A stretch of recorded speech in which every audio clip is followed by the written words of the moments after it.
也行。或者是再摇摆一些像邦邦啊、破轮这种。对，主要是你这把不打割据的话，后面可能能割据的图就比较少了。像唐人街、月亮河不一定能拿得出来，而且就算拿出来之后呢，你这个割据有可能会被提前搬掉。那不如说我先在这张地图去打，然后后面去想办法让喧嚣去发挥。看一下选点方面是双11的冒险家，还有野人、小木屋的木偶师以及大船的魔术师。这个点的话，就是海边跟苞米地那个地方选的比较多。那这里应该就是一个大船的单链开局了，直接去找魔术了。对。然后这个点位的话，你可能过去魔术师他也不一定好牵制。因为魔术师的话，他大船安全的板区比较少嘛，他还是得去利用。这里肯定是一路上大船了，就看一下魔术师这里的一个牵制准备，配合野人的口哨先蹲一下。不过目前第一时间其实他是没有排到魔术师的一个位置的。是的。感觉小铁选择的这个牵制的起始位置会比较危险。是，就这个点的话，很有机会说直接会拿到一刀。对，或者说你这个道具要被直接续不逼出来的。是的。往上走的话，看一下最后一下能不能差一点。那拿刀速度非常快啊，半分钟30秒直接拿到一刀。不过冒险家那边已经是开始挖密码树叶了。你看还是要去利用到这个板区的，但是因为你是一个半状态过来，所以说压力还是太大了，直接被逮捕。是，其实他是想翻过来，然后放一个魔术棒，赶紧先跑。但是江秋他是预判到了他的一个位置，没有去挡到这一刀。那前期节奏是飞快的，而这是一个双弹飞轮的一个魔术师嘛，他的飞轮甚至是刚好就上挂了。不过这一波的话，其实冒险家也在附近，可以跟吴昕来一波配合救人。他本身也是带了化险为夷的，对，可以先让他来救。挖测这里的话还是比较神秘的，应该是能无伤一下。无伤救下来，但前面的话其实小铁还是能够进板，看这里能不能把这个技能给他吃出来吧。比较难，看他这个板区博弈了。这道具的话要被逼，但板区还是比较关键。那这样的话过来可以躲掉一刀，前面的话还是有机会的，有飞轮，可以。飞轮教的是非常好。密码机现在是2台多，但冒险家他是在脸上挖树叶的。上冒险家的话也是有一个将近3台了嘛。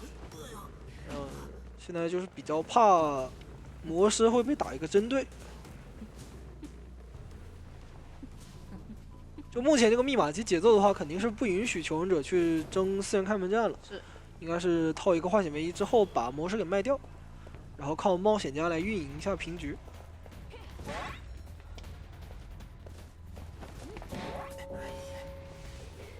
我来直接救，那可以先拉走。是的，大船的方向去拉。这里的话，魔师应该就不想着活了，赶紧去倒在一个角落里，让他挂久一点。是的，那边冒险家跟野人其实也可以去调一波状态。最好先把中场那台密码机给开掉，然后再去偷偷补一下状态。不过就看一下江秋他的一个排位置能力了，因为其实按照求生者的一个运营来说，也是会去调野人的这波状态的嘛。对。那你如果说要调野人状态，其实冒险家跟野人他不会说离得很远，你这个时候直接往外面排是有机会能排到的。他应该知道人的大概位置，但是因为没有携带通缉嘛，所以说具体位置还得找，而且有这个野人的口哨，对他找人的要求是非常高的。那留在这里的肯定是野人了，这个不用想。满打满算的话，其实现在密码机就差1台。对，冒险家是一定会转走的。交一个回速，看一下，实在不行的话，我们去找一下木偶师的节奏。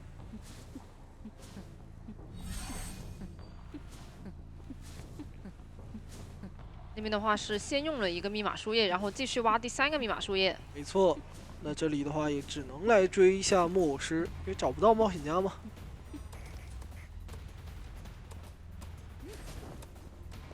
但这个牵制的话，其实真的差的不是很多，而且卡蒙那边也是有回光返照。这里想抓一个野人，找骑猪的一个冷却，想把他秒掉，但是来得及吗？2秒钟的一个时间，猪要好了。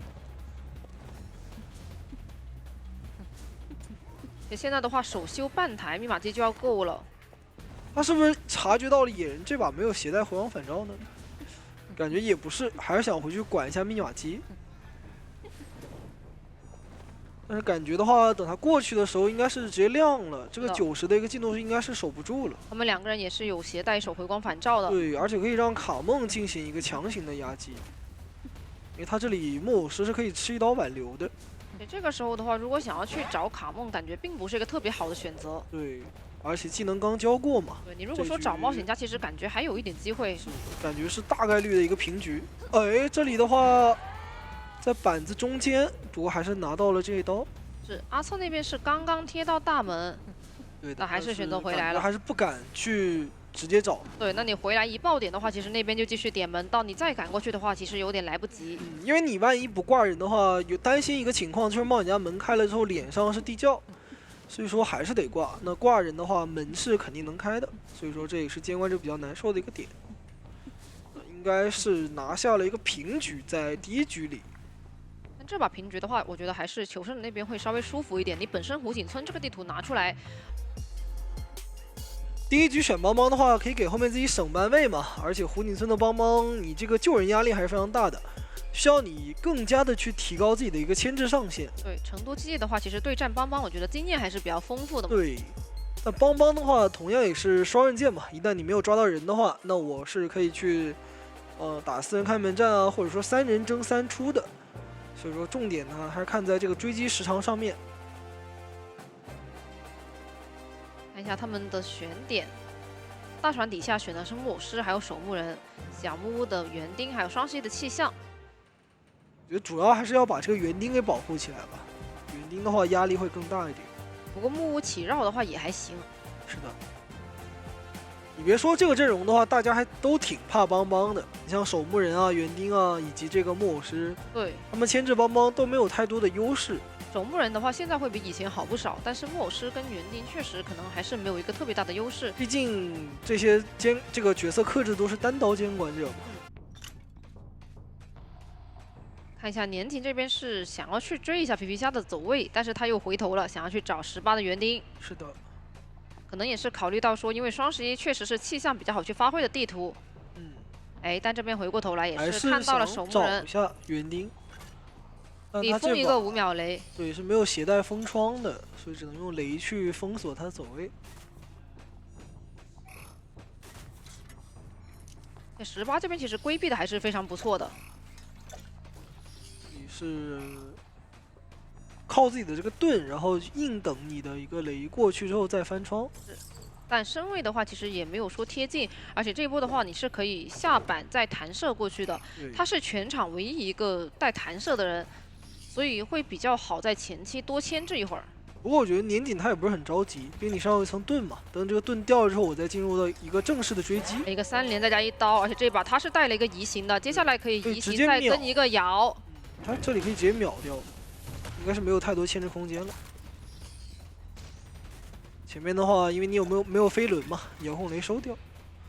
而且这把的话，他们选择的兵马机是在海侧跟海边，可以往那边去挂，然后把他们赶走。对，压遗产，而且我现在帮帮的话，可以去强行逼你救人。你要不救人的话，这个人呢一挂到一半就等于压满了。得先上2颗雷，哇，3颗。那现在单人过来救的话，可能有点危险。感觉要不还是让马尾过来陆毅抢救一波吧，就算吃震慑的话，我也可以掏。不然的话，但是想再卡一下这个淘汰进度条。对，园丁现在身上5颗雷，你是必须要救的呀，不救的话，现在来的会比较晚一点点，对，要被炸惨了，还是有点压力。掏，对的，没有问题。炸到园丁，木偶师也是一个半状态。起码对于求生来说，他们第一波的一个节奏还可以接受。是。就起码还是稳住了嘛。是的。那接下来的话，只要枯草去把海边那台再补一下就行。现在这个版本的帮帮，它的一个给你救人上的压力是非常大的。枯草那边可以修一下，但是应该修不开，就得提前过来了。是的。看一下这边一个遥控雷，封住走位。不过铲子的话，你要多炸一下才能炸出来。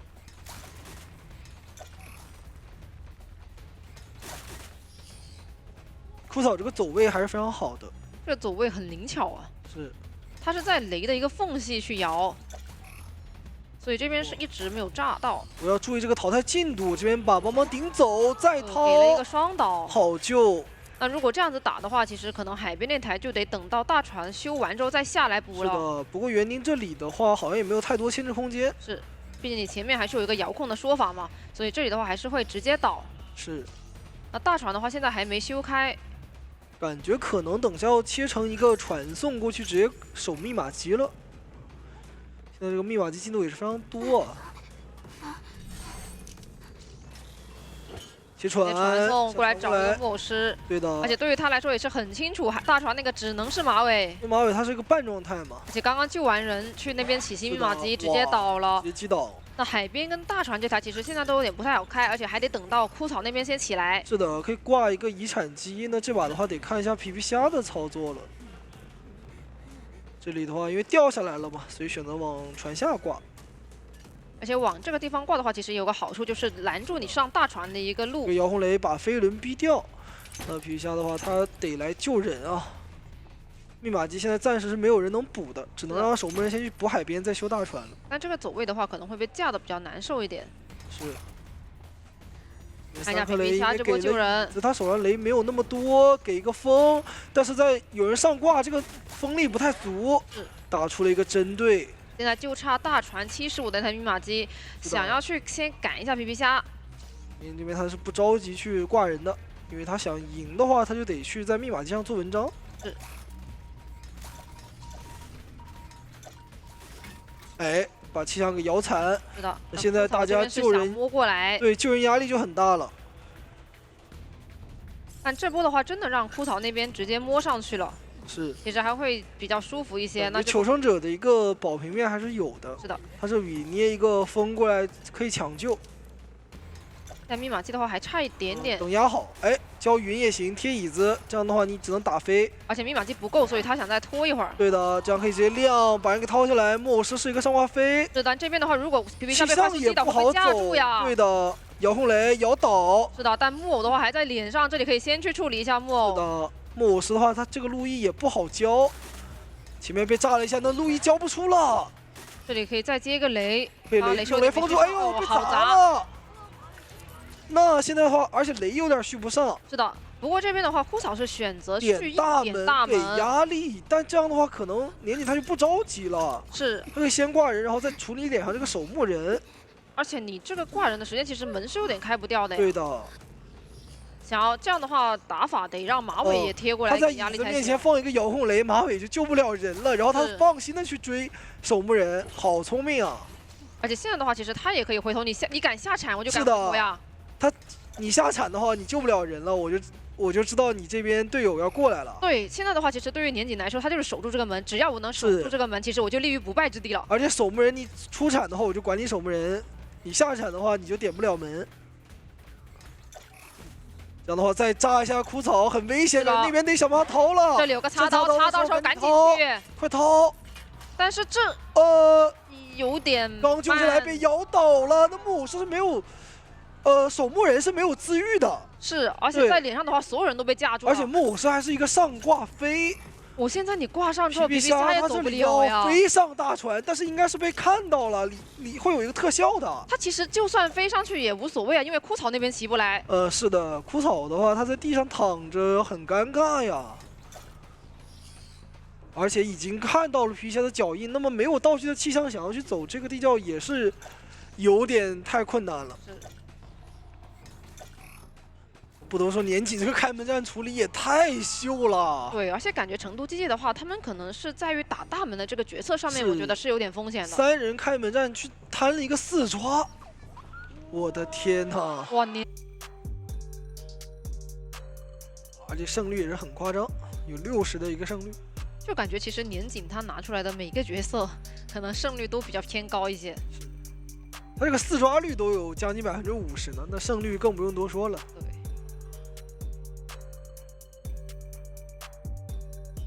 看一下这个阵容的话，其实对于成都机器来说会比较常规一点。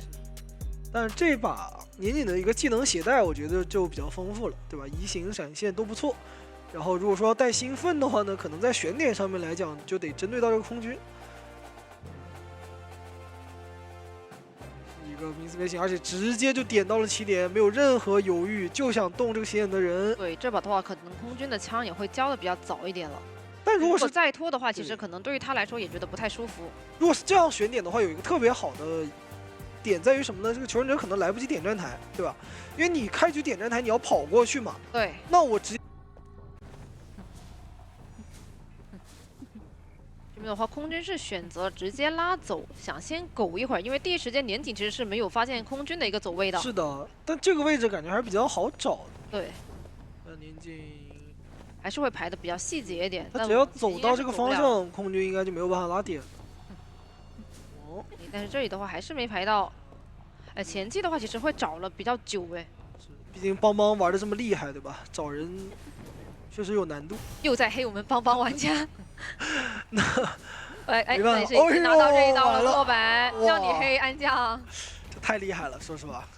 那现在再过去的话，其实这个车你都不好坐呀。哎呦，感觉哎呦，但是因为出了一刀，他是想直接打下来，对。但是因为出了这一刀，所以是车也开走了，直接做到了3战，但有一点小亏。是。其实感觉刚刚那个身位对于歌剧的刀气来说有点太极限了。对，就是因为他有一个冲刺动作在出刀嘛，他不能第一时间出刀。这样的话，空军能拉蛮大的一个点的，还不错。而且因为这把的话，年景它是携带说闪现嘛，所以感觉空军那边也还有操作的空间。是，而且这里的话，好像是听到下板判断错位置了。觉得会在2板1窗附近。是，稍微有点迷茫。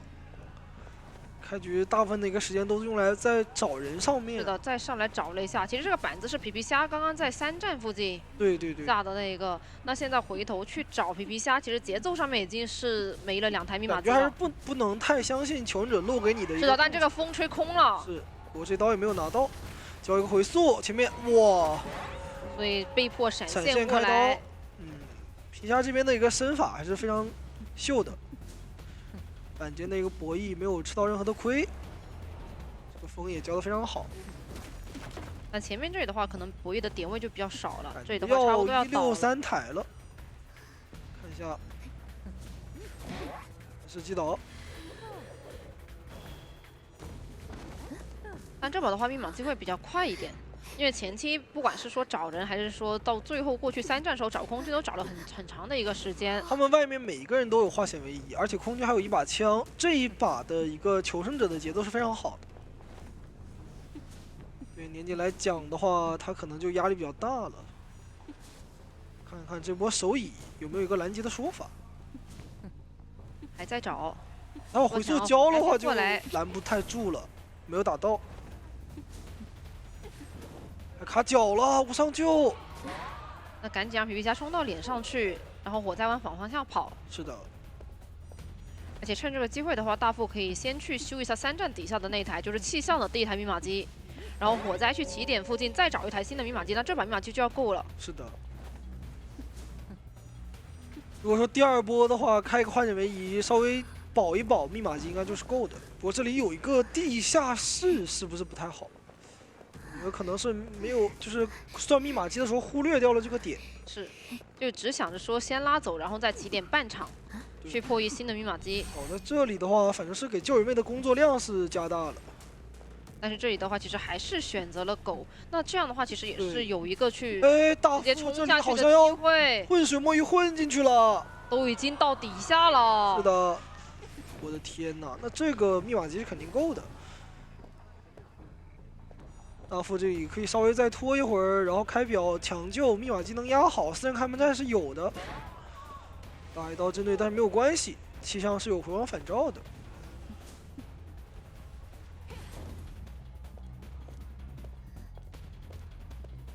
得赶紧过去了。这密码机现在就马上压好了，开，下个板差不多开了，能开。哎，但是这里气象很危险，被风给硬控了，很秀一个回速，但是没打到这一再扭一刀，前面这个短板还能博弈吗？还能再玩一会儿。而且第一时间门已经贴好，点到70了。哇，这里的话又秀了一刀。皮皮虾他站出来了，太 C 了这一波。终于是打到了，但是门的话其实已经是开掉了，选择而且传错了那起点过来没人的话，就只能回去把皮皮虾挂了。那这样的话应该是一个稳3出了。其实他就算先挂人再传送的话，应该也3跑，因为空军手还有一把枪，而且当时玄人马的一个地窖，队友可以等气象挂飞之后再去走这个地窖。是的，所以感觉还是最后。对，而且这把的话没有一个强 OB， 对于他来讲的话不是很克制。那他们也是多加了一手点控。对，空军的话还好，压力没有很大，你只能去断我一波嘛。而且他的话忍了也是忍了，可以去切一个轮形态，再贴近身位。对的。看一下这局的区域选择。哎，小女孩是放在了起点，然后空军在鬼屋桥上的飞行家以及大副。因为这个阵容的话，对于破人来讲其实都可以追，主要还是看一下你的位置。那玄人马这个点位的话，应该是先不考虑了，毕竟它可以不停的上下玄人马，然后再交飞行器。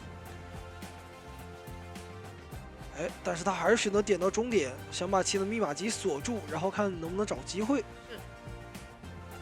不过起点的话，本身放的也是一个小女孩，倒是也可以接受。牵制破轮的思路有很多种嘛，我要么就找一个圆形的一个建筑物，对吧？树啊之类的去绕，要不我就找。看一下新妖梦这边是直接切轮形态。是的。那我想找一下小夜明，但是想了一下，这个地方跟这个求生者可能有点不太好下手。不好找。想找下空军，因为这把也带的是一个兴奋嘛。哎，直接上到一层刺。上刺的速度其实还是比较快的。是的。这得看一下他夹子的一个准度。感觉这边角度不好，继续选择变轮。哎，这下的话是被卡梦走位扭掉了。哇！但是前面又上了一层，而且带了一个兴奋，感觉很好追啊。是的，感觉再往前的话，这个夹子可能也是能够去封住一些点位。是的。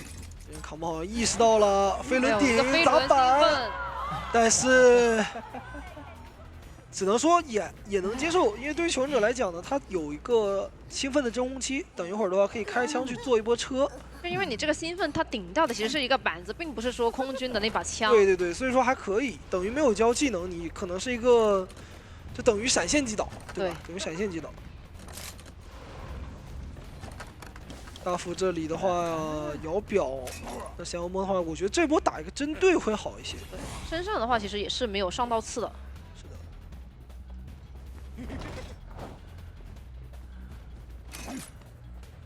放一个夹子，拿大副一刀，但因为大副有就是有搏命啊，所以说你这个车是不好上的。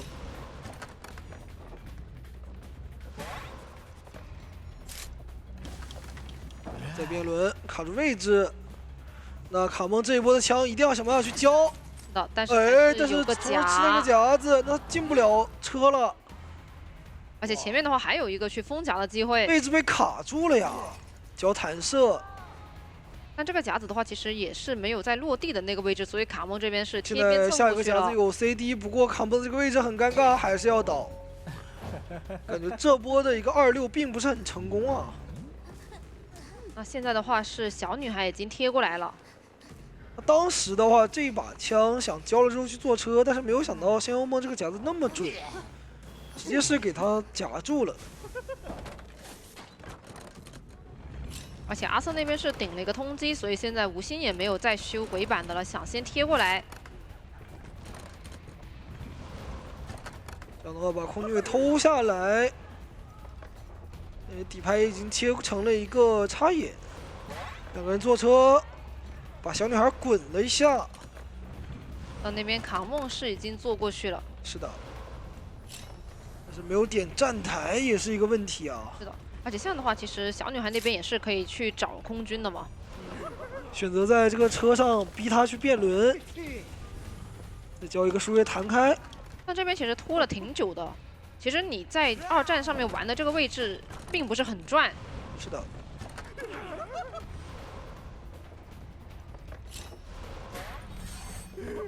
手上还有一个飞轮，这里的话不着急变轮。看一下，要上一下滑梯，这里选择卡位逼你滚上来。对。你在上面变轮的话，你就上不来了。那你滚上来之后，我再滑下去，还是逼你去下面。哇，想创造一个人道开关门，这里的话再坐车，好像密码机要拖够了，我的天！是的，现在密码机的话马上就够36，就差10%。不过空军是没有回光返照的，可以打空军一个针对。2节上道，但是手上还有一个飞轮可以去躲这个捏刺。仙妖梦这边要打一个针对，他们是没有挽留的，起码要留1呀。捏刺飞轮没有顶掉，没有交出来。那手上这个底牌切过之后，门也是管不到了。那边的话，门的话马上都要开掉了。是的，这样的话应该是又还了一个3出吗？哇！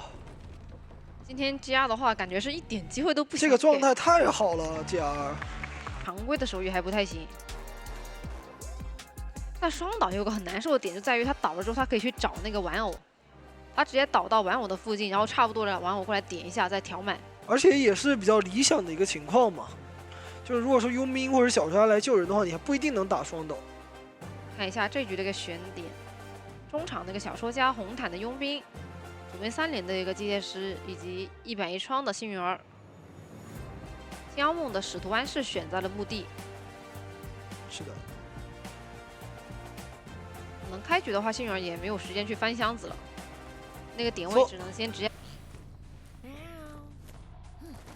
看，直接拉猫的话是想贴近一下阿策。是的。但这个点的话，他只能说直接去牵制了。手上是有半颗球，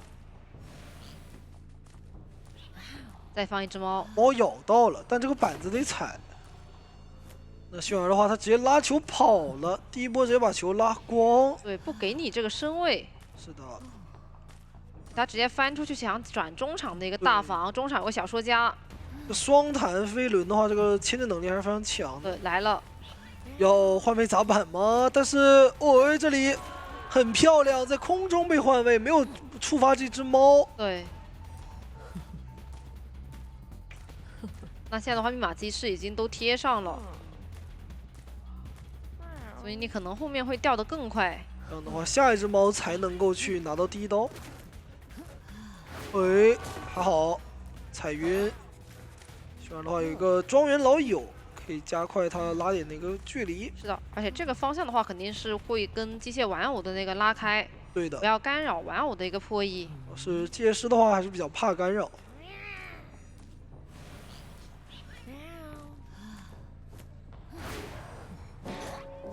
不过这个牵制的话，其实它本身带了时长，可以去踹一下红毯或者是4号机。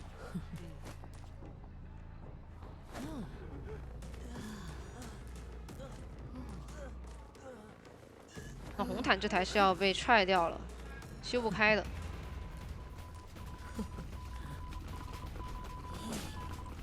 这样的话，一脚时长下去也能缓解很大的一个前进压力。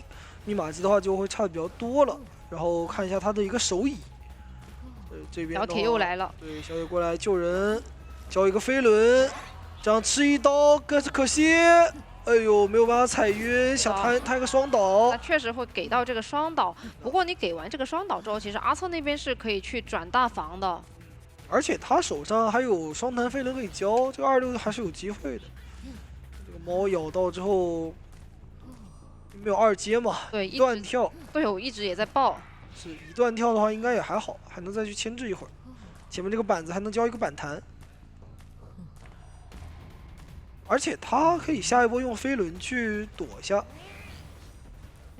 这个技能的运用了，直接用来拉点，那可能还是要倒了。我这个位置的话，其实也会倒的比较久一点，就挂的比较久一点。但这个时候小人家马上就要起来了，然后外面的佣兵还有一个化险为夷，就算你这里选择挂一个地下室，那我压满救一下，或者说我让佣兵过来卡着，我这个密码机也差不多了。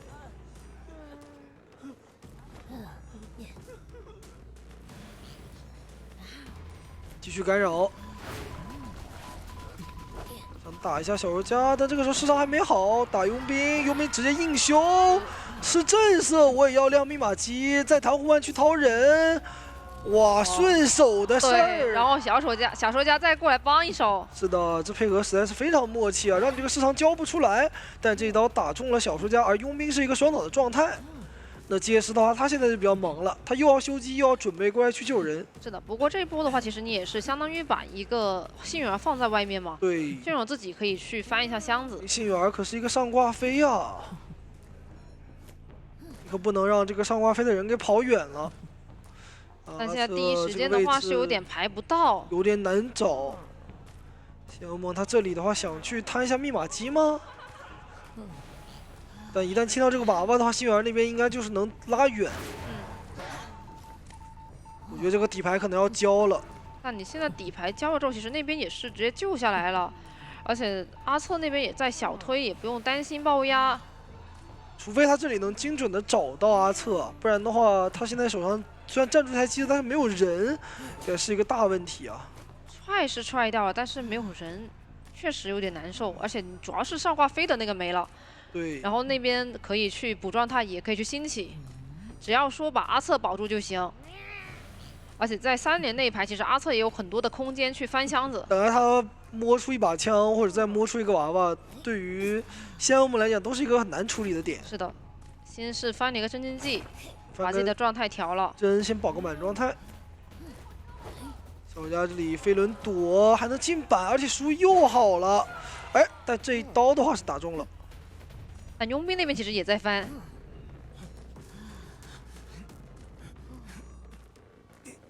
这样的话，佣兵手上还有一个护腕，而且他是有飞轮的。想要强行挂到木屋，哇，这个距离太远了。而且圣的密码机其实离得也很开，就你很难再去通过管密码机拿到更多的一个节奏。对，感觉这一波得专心去打一下手椅了。对，因为密码机现在有点不太够嘛，还是先去把这个小说家完成一个上挂飞会好一些。现在无心已经过来了。杰斯都要选交一个飞轮去顶掉。阿策那边也是有把枪，没错。幸儿可以过来帮忙保一下，两个人一起救吗？放猫想打针对，卡姆先踩猫，这边下来直接交隐喻一个反身跳，但是这刀还是有点难拿，走位扭了一下，卡姆过来扛刀，扛到了。哇，这配合太默契了。小萌现在的话只能选择去针对一下小说家，他没得选。这样赶紧跳过来，小铁应该是要倒了，差一点点。不过没有回光返照嘛，所以说够不够都无所谓。那如果说能够拖到，就稍微好一点嘛。不过现在的话，其实他们也是贴到门了。这样的话，手上还有一个底牌，看能不能先处理掉一个，然后再去招一下技能。但这把想4的话是比较难的，感觉是一个保平争3的一个节奏。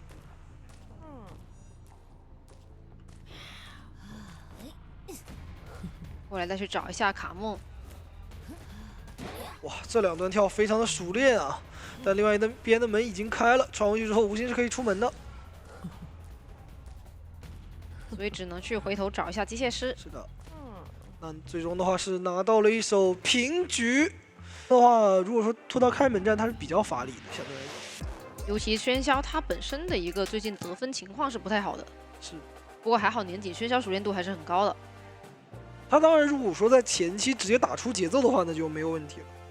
看一下这局的选点，中场的科技小丑，左边3连那个飞行家一板一窗的火灾，还有红毯心理。是的。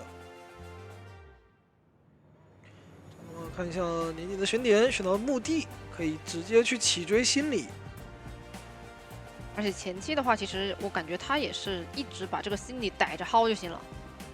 是的。虽然说你是多一格状态可以去应对他的追击，但这把毕竟终极的一个最底线的目标就是留一个。看一下年景这边是先想去找一下马尾，没有选择直接去找皮皮虾的心理。这里已经看到脚印了，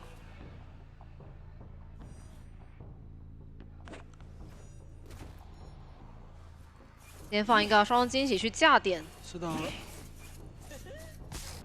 不过这里的话是有一下没上到，所以是上到了一个焰火舞台惊吓标记。那你再往前的话，就得等自己的双重惊喜好了。哎，直接交一个气囊，先是弹到了1板1窗。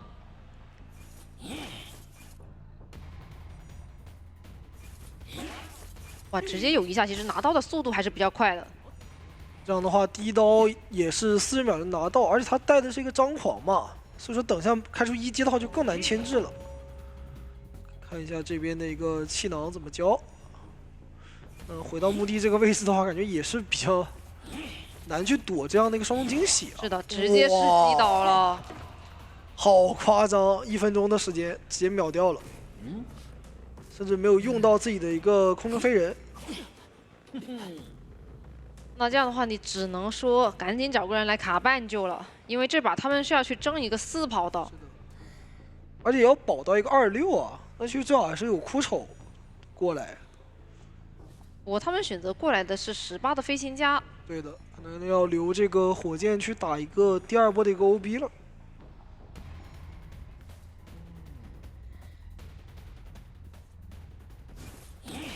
弹过来直接掏。哎，先摊到了弹一下飞行飞加一刀，家的一个状态。对，而且我也不擦刀嘛。但我在那边其实也牵制不动了。要不要去找一个位置定点炸呢？想要去导到经典的红教堂角落。这里难道可以隔墙 OB 一下吗？对对对，但现在移行出去的话是直接过来找枯草了。感觉年景的话，他也是太清楚你想打什么了。对，而且他可以看到。对，一个绕场线幕过来，他也得倒，然后再移行钻回去。哇，顺手的事儿。好像也没花多少时间。对啊，他移行过来也就，你像30秒之内嘛。对。也就10几秒的一个时间，就直接上满这个星下标记。而且枯草这边的一个道具基本上都没有交出来，很尴尬。这样的话再飞过来，继续去逼迫飞行家。那边的话也是吃了一个心理的移情，但是这波的一个救人同样有压力，而且化险为夷是已经开过了。哇，这感觉要吃一刀再救了。哎，走位扭的非常好，哇，一直在扭这个。但是还是让枯草那边救下来了。枯草过来把人给掏下来。但现在其实对于一个4跑局来说，还是有点不太够，而且你不太好保了。主要是火灾现在上挂飞了。就他上挂飞的那个节点有点太往前了，对于整个对局来说。再加上这里是持续压迫，哇，吓死了！还有飞轮扭掉了，压迫到枯草，所以他这里的话想过来 OB 的一个压力非常大。哎呦，远处的一个火箭没有炸下来。那现在除了枯手之外，其他人是没有 OB 能力的。这个人应该是要被稳稳的淘汰掉了。对。而且淘汰完了之后，其实脸上也还有一个皮皮虾。皮皮虾现在的话，其实也是一个白板的位置嘛。年景现在已经是完成了第1手的一个任务了吧？那他后面的话就需要去争一个3抓，去把这个净胜分拿一拿。密码机还差2台大一铲需要去补一下。但我只要一直盯着这个心理去抓，其实我至少就是一个平局了。是的，而且心理这边感觉6不9，还要起上挂，瞬间秒掉。然后这个位置他知道那台密码机是最后一台，想捏一心直接过去压迫，先把枯草给吓走。那18赶紧过来回来，对的，给你一个救人的压力。想上双球。18还是非常会去操作这个喧嚣的，但这的话其实心理下来已经2颗球了。是的，2个人的话都比较危险，飞行家现在倒地，不过他还有一个飞行器，哇，但是完全拉不开距离啊，反而是被2段空中飞人给接住了。你空中飞人一回头，其实马上就倒了。倒了之后，其实你也知道，心里刚刚是在红毯跑过去的嘛。对的，他这里还可以利用这个双人经理去定位，看一下这个小推这边有没有藏人。对。哎，那边心里的话也是没有直接去点小门，反而是选择拉回来。只能去2个人互相卡，然后有一个人去救了。但这里的话已经定到了枯丑的一个位置。让红糖去打断，但还好是冲了出去。那边也是直接救下来了。对的，但是也拿到了一个求生者没有人点门的信息。我现在手上没有第2段的一个空中飞人和双重惊喜，只能去等一个让谢幕了。我这个哦飞呦，这张轮，飞轮躲，想要强行过板打双球，但都没有打到。库嫂的走位非常秀啊！交易型管大哈门，但是大门是没有人的。是的，那就可以移形回去，想了想，算了，还是回来先把估计小丑挂了吧。对，因为这里没有人嘛。那就只能退而求其次了，先保稳一个平局。不过这把的话，其实对于年锦来说，他已经是完成他的任务了完。成任务了，他任务最低的一个底线就是留一个嘛。然后他就对，而且平局的话他也不掉净胜嘛。那最后的话也是恭喜我们的 JR 拿下了本场比赛的胜利。就像刚刚那局的话，的路易反应速度上能不能跟得上了？对，但绝对是不能就什么，我可能交了道具，我还吃了一刀。这个路易其实你变身了，给到自己的加速并没有那么明显嘛，对吧？而且你其实拉开的点并没有那么想中的那么长，还是该被架住被架住。对，很考验前期牵制的一个基本功。是的，而且救人位也得小心。这把救人位是谁？守墓人也怕。我只能说，素伞最喜欢的救人位。是的，叫张狂宝宝说是。哎，到了脸上其实都有可能把你这个盾场给你打断了，对吧？对，就是你现在虽然加长了这个普通攻击的一个擦刀时间，但是你始终没有受伤加速啊，你拉不开距离。我如果带个快踩，那我就可以追你，而且追你的话，存在感拿得到多，等于就是我又有这个张狂，又有快踩。是的，这边选择是一个假门的方向，可以直接去抓到这个幸运儿。右手要转的话，也可以直接抓这个木偶。那应该封的是偏墓碑的密码机。那教授就可以直接修往红泥河嘛。密码机所以说他肯定是不会耽误到的，但是来看一下兔子一名前期的选择，应该是直接一把假变吗？伞直接投到小迪脸上，哇，好准啊！是的，捡到了交互。那这2个板一踩，看手里道具是个护腕得交了。这护腕一定得交，不交的话近身距离直接拿刀。那开局的追击节奏起得非常之快啊！对。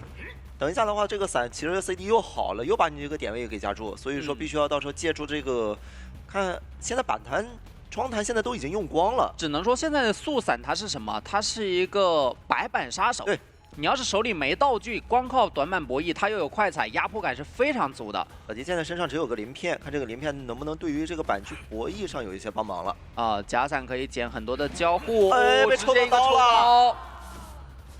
主要是在这个板区，你不盖也得盖啊！你往外拉肯定是要硬拿刀，直接飞过去把板子处理掉，因为刚变身有一个处理交互比较快的 buff。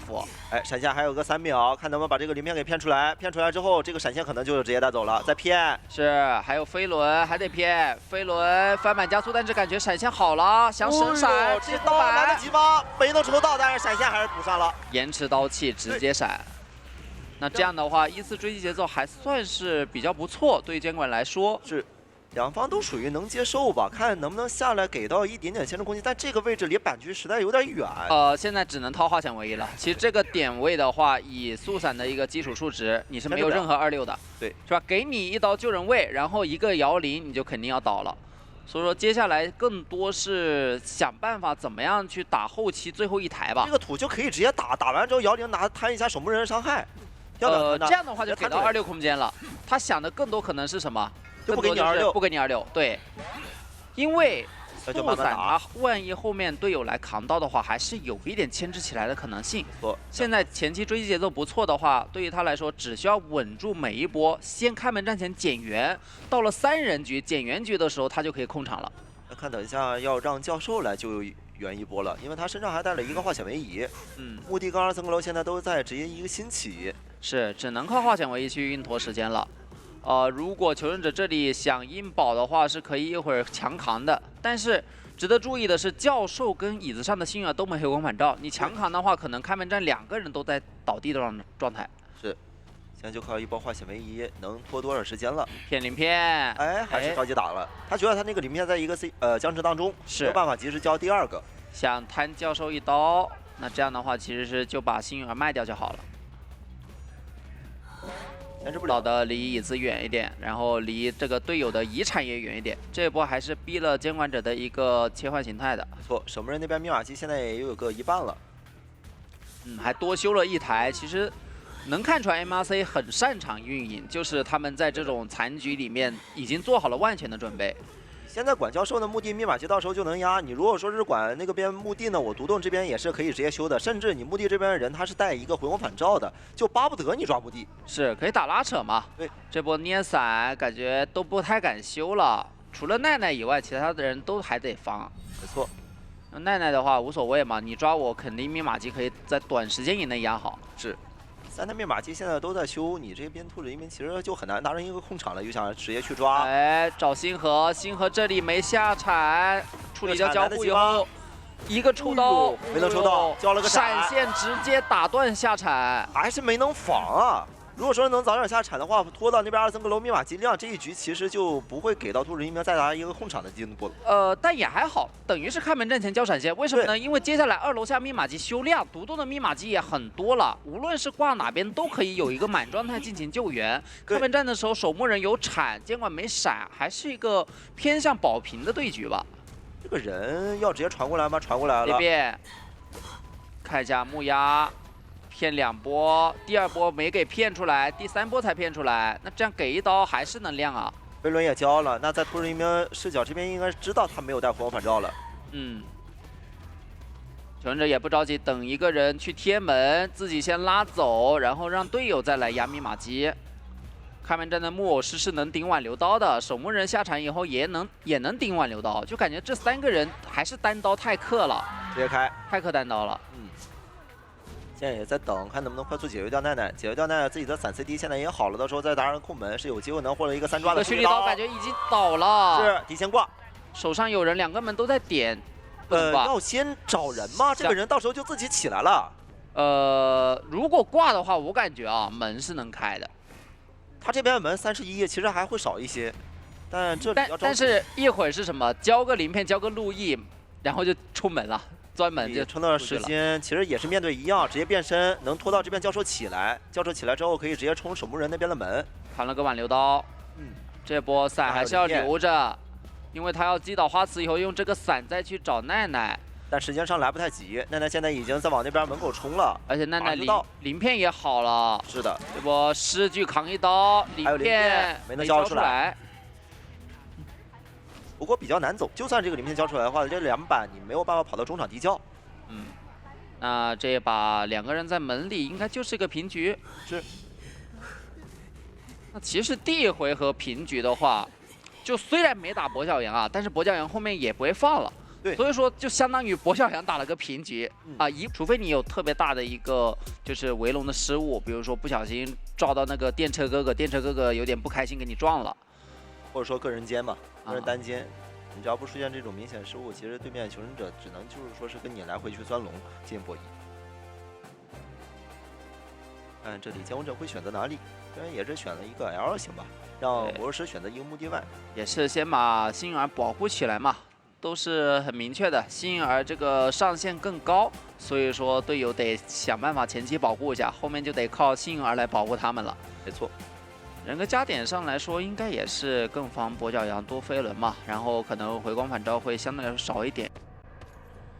好，开局先攒愿力往外压迫一下走位，直接去往中场，看要不要直接追一下磊磊吧。磊磊这边是两个板区。幸儿已经在补充道具了，看一下第一波摸了个娃娃，那应该是许愿成功。放板。再进入到1板1窗，对，先把这些板子消耗一下。哎，这波可以感觉交围龙了。是，看魔术棒的使用了。魔术棒只用来赶路的话，时间是不够的。在骗，没能骗出来。白鹿很稳啊，知道你要木压我平 A， 那我给足你压力。这波的话，魔术棒好了，能拖到飞轮好吗？因为一个魔术棒应该是很难飞一个围龙的。能用，飞轮拖出来了。是，那就再逼一个围龙。现在手上只有1个魔术棒了，看能不能木压成功。应该是提前交了。那有一个翻板的博弈，直接交闪，是比较果断。现在密码机合起来也就是1台半嘛。是，也是一样要靠一个化险为夷。但是如果幸运儿这局没被追，他又有娃娃的情况下，其实密码机会快一点，他就可以像机械师一样，一会儿开始双修嘛。哎。Dragon 已经提前贴过来，准备触发自己化险为夷了。娃现在也已经放了。那娃上的量给他修的量有点多啊，修到60%了都。哎呦，这波想拿刀没拿到，那看你没交围龙，我就可以不交路易。这样的话，要不要摊一波木偶师呢？但是摊的话，其实又有点担心磊磊这里拉走，对。一旦要是说上了2楼，这个魔术师就不太好解决了，你可能要多放一个围龙了。是，想去处理娃娃，有爆点。那这里影响有点严重啊，干扰到娃娃其实蛮亏的。但娃娃这台也快亮了嘛，只要亮了以后就没什么所担心的了。娃娃这台已经是修到了80%了。第一波救人的话，只牺牲了木偶师1/4的状态，我觉得还是比较赚的。是马上能亮，想解决一下娃娃。那这里娃娃钻一钻，废掉40的一个愿力，然后再由狮子过来想办法触发化险为夷。这波化险为夷救起来，要不靠一下让这边魔术师把失乐园提前触发了，这波后撤的话有双倒的机会。但应该隐着身也不好，还是针对磊磊魔术，让狮子这边把密码机给亮掉。这里既然摊密码机，想摊，但是白鹿还是想着先保平追胜，不着急。一旦现在出现一些差池，万一找不到魔术师，那就出大问题了。就用飞轮补一下这个路程，看能不能倒得远一点。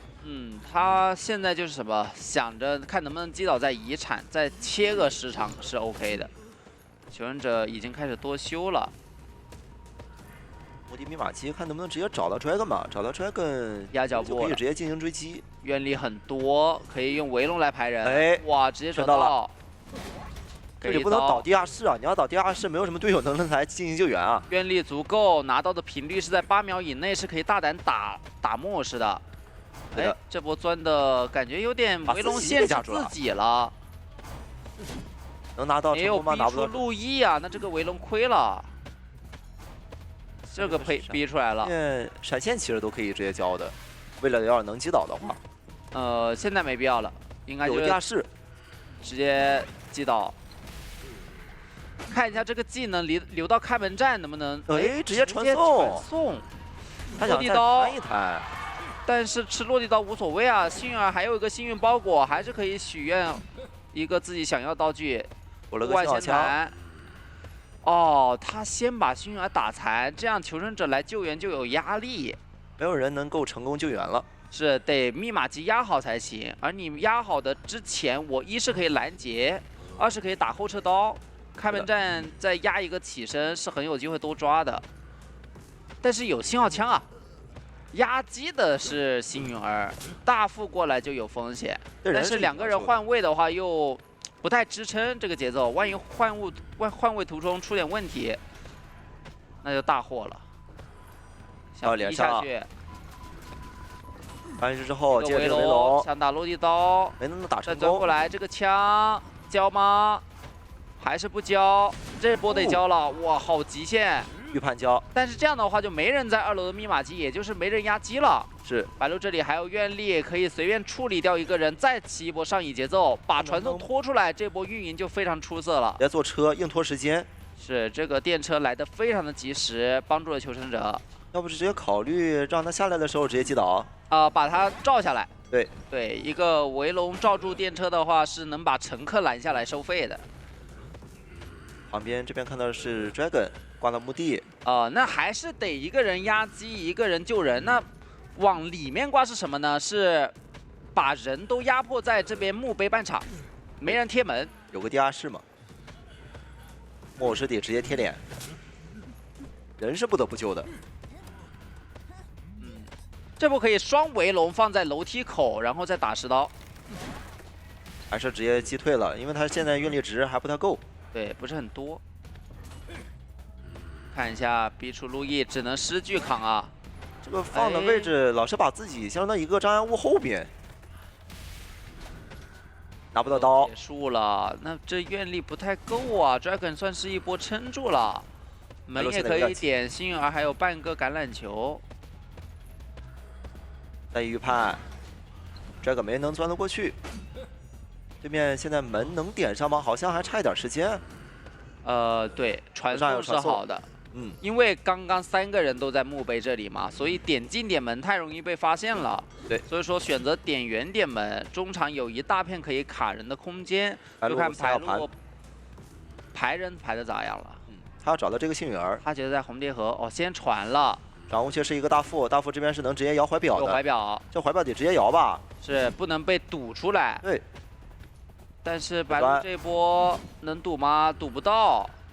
那就没机会了，是差点身位。就刚生成这个围龙的时候，是最有机会堵出来的。这半个球直接拉光了，能救吗？再补个飞轮救下来了。哇，那这样的话，这一局就往平局发展。大副把门点开，2个人分道扬镳，2个人直接分散开来，找到这边是一个周末，找到幸运儿，是幸运儿钻到脸上，快速的击倒。那么 Dragon 的位置是红蝶河方向，白鹿看能不能挂上人以后再去拦截下。大副是坚决不敢出来的，因为大副出来自己也没自保能力。对，现在他可以先把丢下来，看能不能先把 Dragon 处理掉。这个时间上绝对不能再拖了，因为现在挽留还有一个15秒，一旦这个时间过去之后 ，Dragon 是可以依靠路易再去扛一刀的。哎呀，单人圈住补一下，这里能直接钻吗？这边好像造是一个黑龙吗？哦，没能造成，还能钻。提前教路易去。哎，钻着钻好钻消失了，那还是有围楼。对，但是这边造成人输了，再补一个围楼。这如果说是大副帮忙扛到的话，能完成一个3出啊，能扛到吗？没能扛到。幸运儿应该是往地窖走了，木偶是这里是上挂飞。你只要挂上了木偶，这边是能直接跳到地窖保平局的。除非白鹿知道地窖在哪，然后不挂先放下来，但是我觉得应该是打那么久，不好说了。得挂，但这椅子是不是有点远呢？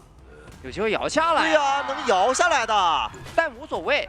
大副姐还得出来帮忙。变身吧，你变身，然后往这边的门口去贴，想要直接倒这边的角落，然后让幸运儿走门吗？他们就想保平了。但是传送现在也好了，他得再拖一点时间，让幸运儿走到门的时间啊。火云震慑。得看这一波白鹿会不会传了，因为他已经要不直接传送，视角没有这个幸运儿位置了。假一要挂，然后直接传送。哦，不传，那这样也是保证了一个平局。第一回合双方握手言和，是互相保平。对，移形还挺管用的。威士哲这场上阵容其实都是一个拉点的，就不怕你，比如说特殊的勾点勾到一个隔着一个高墙的地方，或者说是你这个层云飞越这个红毯的这个高墙。要带挽留吗？挽留没必要。如果不带挽留，主要是他在上一次吃过这样的亏。吃过亏，军校他在后边没有挽留，其实真的是很难拦得住这些人的。你像七象，他有一个永稳直接飞。看队伍想让他拿分，还是说我求稳就好？如果求稳的话，其实带个挽留 OK 的。看他带的选择，就张衡挽留吧。如果想争分的话，那就带个移形，再带个。这去往小门地窖找的是奈奈。他手上带的这边是一个移形，所以说不太怕求生者拉点，但你要是近距离直接给吃个3个机关消，还是有点蛮痛的。这个双重惊喜只能打到一个干冰一下，这也能正常翻，好像打不到隔窗标记。对，哦呦，上来直接3连抽，这3连棍那就是罚站呗。而且是你双重惊喜好了，你也交出来也没用。对。现在只能硬等自己的这边的一个能出普通攻击的才行。是，踩板。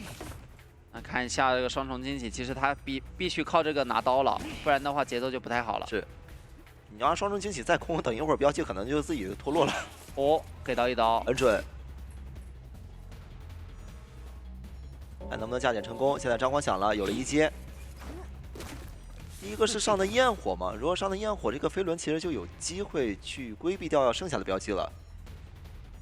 飞轮是有操作空间的。对，接下来就剩一个粘土了，看这边能不能预判到飞轮，但是预判的再偏了，他就根本没出刀。对，想把飞轮直接给偏也不太敢靠近。哎，这一波一个空中飞人出其不意了，来不及。好像刚刚那个焰火好像也是直接封上了的。得先挂上乙，等一下给个化血梅姨。先让小迪来救，小迪这边离得更近。不耽误到佣兵这边时间嘛？你佣兵是在一个正3位置。但好像要被排出来了。哎，一个层云直接飞。是3级云。到脸上，再摊一下状态，摊到了。对，两个人不能并肩走，你要是并肩走的话，这边还能摊一下双倒。是，现在就很难有2次牵制空间了。等下波让佣兵来救，但佣兵过来救，敢两个人扛吗？这两个人在一块儿，你这个指纹是容易造成的呀。对，容易被限制住。而且这样打的话，其实对于他们求生者来说有点太堵了。对，毕竟密码机还差太整。小迪这边小木屋破译完之后，还得再去正3找一台。我觉得是什么？套个化茧为夷，赶紧离开，让古董商自己再想办法打个连棍。是小木这边是个地下室，已经注意到了，星河肯定是要过来救。这化险为夷套出来之后，能让墓地那边密码机起亮的，其实。差太整。最后应该要佣兵也可以考虑修台人皇，多修一台去打拉扯。哎，气象这边造成一个暖雨，是打算慢慢打这个节奏了。佣兵尽可能要保证自己无伤，能保证住吗？这波用绕场谢幕，绕场谢幕来拿佣兵的刀，那其实拿古董刀就比较困难了。对的，两个空中飞人接近的很快，硬打激光枪，这没能打墙上，有耐受啊，根本打不到墙上。对，那就倒到地下室吧，倒地下室多拖一点时间。耐受力他太能扛了呀。小弟那边崩了一个护腕，等一下自己的道具用完之后，可以再去捡这个护腕。这里先等一会儿，是先不着急扛压。哇，空中飞人直接来到佣兵脸上，而且佣兵前面的标记还没消的情况下，有可能被抽吗？这个道具都得用完啊，他现在不能省。可以省一个，可以省一个。花瓷都摸了个魔术棒了，就还是要等气象那边修嘛。他一旦要是倒了，这边到时候就会移形直接去找小迪的位置。这样地图移形还是只能飞半张地图。反正是不能倒红毯，你要倒红毯的话，离最后的遗产机太近了。对，只能倒小门。倒小门就倒小门好。花瓷提前卡着，他兔子因为这边想不想摊？如果说是想移形的话也可以，他硬要挂到这边红毯，就想去摊一下小迪的节奏。对他想逼求生多修，直接移形找气象去了。但气象的话有个强风，也还是能牵制一会儿吧。背着移形去找，救下来佣兵2个人直接抢人皇，很快能修出来。没错，小迪这边其实也是防了这个门，他不想着关吗？关晚了。哦也行。哎呦，这个围墙造成伤害。围墙伤害吃了，那就可能秒倒了。是这个风，现在小迪是修了一个强风，这个强风能不能吹到呢？这位置有点尴尬呀。翻窗。倒了，留着吧，留着吧，因为人皇那里起心机也很快，开门战还是要有一点道具，不然太容易被压起身了。挂了一个纪念椅，然后直接去往人皇那边去干扰，谁过来就抓谁。他如果为了拖移形就可以直接去守，如果他是只想着我要打你这个气象针对，那就可以不去了，因为他也知道你气象不可能单化险为夷的。其实现在可以直接去找。想拖一下移形，对，可以直接去找。他刚刚那个双重惊喜放那位置，其实就是为了去判断周围有没有附近的人的。现在再找星河，星河这个护腕现在其实是可以省，没必要交了，因为4号密码机已经很多了，到时候再让小迪去破译。花瓷再救一波，对，让花瓷来救，再倒小门就行。移形是能拖好，并且这个人也是能挂的。对的。花瓷现在已经贴脸，不过让你兔子英明这边去守的一个4号密码机的时间。想还往那边走，想挂到小木前吗？哇，其实挂在小门前也挺好的。挂在小木屋这边，他想到时候开门战击倒佣兵以后不管，因为佣兵这一把吃了太多刀了，战争后遗症叠的比较多。那他手上还有个护腕，想击倒他还是比较难的。同时，小迪这边其实可以把自己的风看要不要用了吧，因为他那边还有一个护腕，也可以给佣兵的。再等，就一定要隔个交互点。是打震慑都没关系，回光返照一定是能反应过来亮的。对你打也就打了啊，然后你还得空中飞人翻过去，然后恐惧震慑。这个护腕可以交，护腕交完看要不要去捡小迪一什么。是看捡魔术棒还是捡那个护腕了，因为两边的话都有道具，有点交不太出来啊。得交成功了，往地交冲了。但小迪这边是来不及去门口的，因为他是从4号过去的，时间上还有一些的。有挽留，对，能击倒。那小门开了，往小门走的话，应该也是个平局。对，移形这边是拦不住小迪的，小迪这边是可以直接一个3级云直接飞出去，或者说1级云。移形再加上，还是拦不住，拦不了。对，这个速度比较快。那这样也是完成了一波平局，就没有太大的一个办法了。那气象这边要是回头用风，其实也是有机会能直接打断了。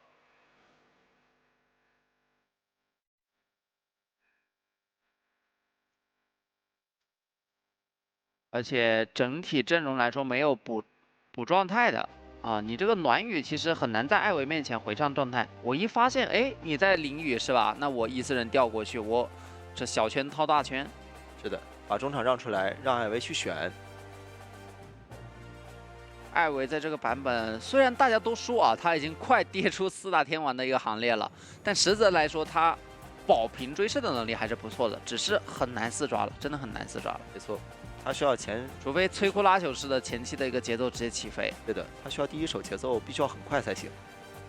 如果第一手节奏他没有能顺利的挂飞，后边其实他就很好。进入到比赛画面上来是先把伊森人给召了出来，小木屋这边是直接找一下求生者。小木这边飞行家也是直接拉点去往小门，干扰到了前锋，并不选择进行追击，应该就只是不让他开局修，是干扰一下密码机。适度的点位，还是要找邮差。是，邮差这里直接进入追击，60的侵蚀度。现在伊斯人可以出去外面寄宿，然后本体应该是等着闪开。走地的话，应该是不太有机会拿到平移刀的。直接拉点吧，拉点到小门。但是你小门地窖这边还有个求生者，到那边还有，到时候可以再继承个陶片。一直在压迫走位。这波其实是感觉伊斯人想双向操纵一块，看能不能伊斯人吼到给刀了。是。提前咬狗，深度现在已经是66了，再一下多个陶片，已经邮差偷偷看了几眼。那这样的话，闪现好了，看一下有没有闪现的身位。这波伊斯人召回来，有点远啊。这样的话就是求生者比较舒服节奏，你可能要寄宿一下落地侵蚀度满给一刀，那我拉开身距，你闪现更难开了。是。故意的，侵蚀度对，故意吃满侵蚀度，但是这里的话，白鹿也很聪明，62。既然你要吃，我要给你一刀，给你一喷再给刀，前锋补球，给他吼回来，吼回来，但这个身距还是很开啊，而且刚寄宿过这个身距，只能慢慢的走路跟啊。对，这一波前锋补撞其实帮到忙还挺大的。是，如果说是没有补撞，那他在大方石头那边椅子其实就会倒地。拐角狗提前交。那并没有能咬到，这波应该是准备闪现了，有弹射，直接闪被飞轮预判了。飞轮直接躲，现在还能进入到一个下一块板区，但是你需要队友帮忙，这里有队友吗？队友好像是不在的。这一波刚好这里有个陶片，上了挺多侵蚀度。是，现在狗狗 CD 又好了，回头一放，哇，吃个狗，看一下这波吼到了，但应该击倒了。是，但密码机抬头一看，3台多了。密码机已经现在非常够了，看队友过来给一个化险为夷就行。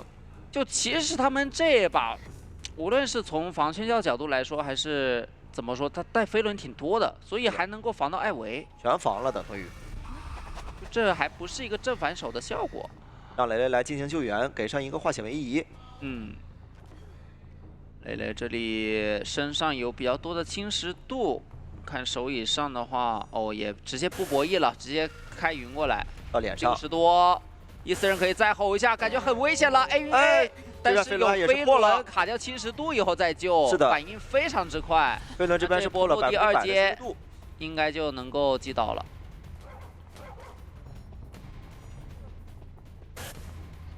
哎，好像躲掉了，还是没喷满。这边是97的侵蚀度，前锋来撞，要拿命换，没必要打，就想击倒你。你打了前锋这边邮差，我就能再拉走。虽说没能撞晕，但是一直是给到邮差拉点的机会。是，想给前锋补一个陶片，也直接拉开了。对，那这波26起来了。是，前锋虽然没具体撞晕，但是效果是对的。哎呦，又躲了。99，没错。99的侵蚀度。等一下看要不要再过来再补个化险为夷。寄速一下，击倒了。那再救一波，其实密码机是能压好的。是的。 只不过邮差这里没回光返照，看一会儿怎么样去规避这个压起身，一会儿飞轮交狗，让飞行家过来救嘛，反正化险为夷救下来之后就可以直接亮回光返照了。4人开门战，准备直接点小门。监管者开门战应该也能把闪现拖出来。哎，14人最好现在不要再去守密码机了，直接去守小门。对，直接为开门战做准备了。下来，打到了针对，化险为夷，不管了，触发不管了，是直接亮。 大门、小门全部贴，你挂我就需要本体过来，那至少有一个门你守不了，14人只能守一个门。哎，这里14人守小门，那本为了骗他的挂人。小门这边是个地窖，14人这边召回想要去管一下红塔门，红塔门现在还剩一个8秒，马上就能开，现在就不用管了，你只要签了人，你是没有办法传过来的。感觉14人寄速了以后门已经开了，强行点开，两个人能不能直接出门？ 对啊，而且好像地窖就在小门，是的，跑了。磊磊可以直接走地窖，磊磊回头，白鹿这边也是把人直接挂上，那就没有办法去拦到小门地窖的人了。对，磊磊可以直接走地窖，完成了3跑。那这样的话 ，GW 第2回合是拿下了一个5比3的领先。如果不找冒险家，你也是必须要抓这个幸运儿，抓幸运儿就抓幸运儿。 这种阵容天赋，前锋可以带飞轮，然后记者的话是可以去带个化险为夷加飞轮，对吧？保证自己的牵制。上线你至少先要打出来。冒险家，我觉得以 MRC 性格很有可能是化险为夷，可能是个单化险为夷，甚至对，他就为了去藏嘛。然后幸运儿这种角色看他们个人，双带飞轮啊，有可能双带飞轮，只要他活着，他就能帮队友。对，他化不化险为夷的不重要。 就一杆枪，难道还不比化险为夷大吗？是的，阵容有3个角色是能追，但这密码机偏快，所以说并不算守夜人能去针对打的这么一个阵容，困难程度会比较高。看带的天赋，选择是把木屋让出来，让监护者去选，让所有人都能适当去拉点，冒险家也能去藏。中场是放了一个记者。 小船后是一个幸运儿，监护者选择海边，换了选了大门，那上来可以直接去找记者了。冒险家要去赌吗？这点位好像能藏的点有点多吧？那边的草丛有点多。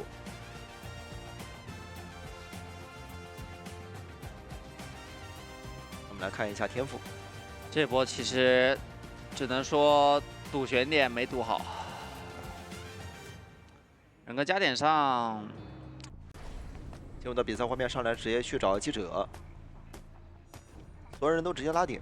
冒险家的话是在一个小船前，是，但是守夜人的话，他其实面对拉点，他就可以慢慢攒充能嘛。是的，也不着急。这里可以带到木屋的小迪脸上，那小迪有点，只要不破亿就行，也不太敢挖树叶啊。是，反正等一下这边绕点看能不能直接带离小木屋了。毕竟这边记者的话，你先抵尊重这边6鬼。哎，前置这边是不打算去追了。去吗？前锋这边是带的是个单飞轮的前锋啊。现在一个双板区，板区直接下，对啊，拉过去就可以直接拉球了。体育生啊，这交互再骗，哎，骗到了，可以拉球，先拉球，哎，拉到这边板区吗？这个拉更前方的这个板区好像更好吧？拉到海边去好很多。是的，那闪现的话，你接下来球不能省了。但他现在可能会认为你这个将者是带了一个移形的，甚至，你看他没跑，直接闪，他认为他是带了移形，那就只能26了。这击倒很快，因为你前期攒充能，前锋其实没有做好牵制的一个准备，牵制思路上没有说我要求稳。那就让记者来救，但是记者没有带化险为夷，是前方是有可能会被针对的。这波其实肉体过来啊，就是本体一定要过来，不能光靠这个救援挖。看自己的奥飞，自己的奥飞第一段能不能扛得刀？先放个板奥飞，奥飞能放吗？放好了，直接扛到。是。那救下来以后，本体也能扛一会儿，可以扛，可以扛一下。对，但是现在兔子移民选择很多，对，他不一定就抓前锋的，谁给机会我抓谁。放个板奥飞，想让偷袭砸一下监管者。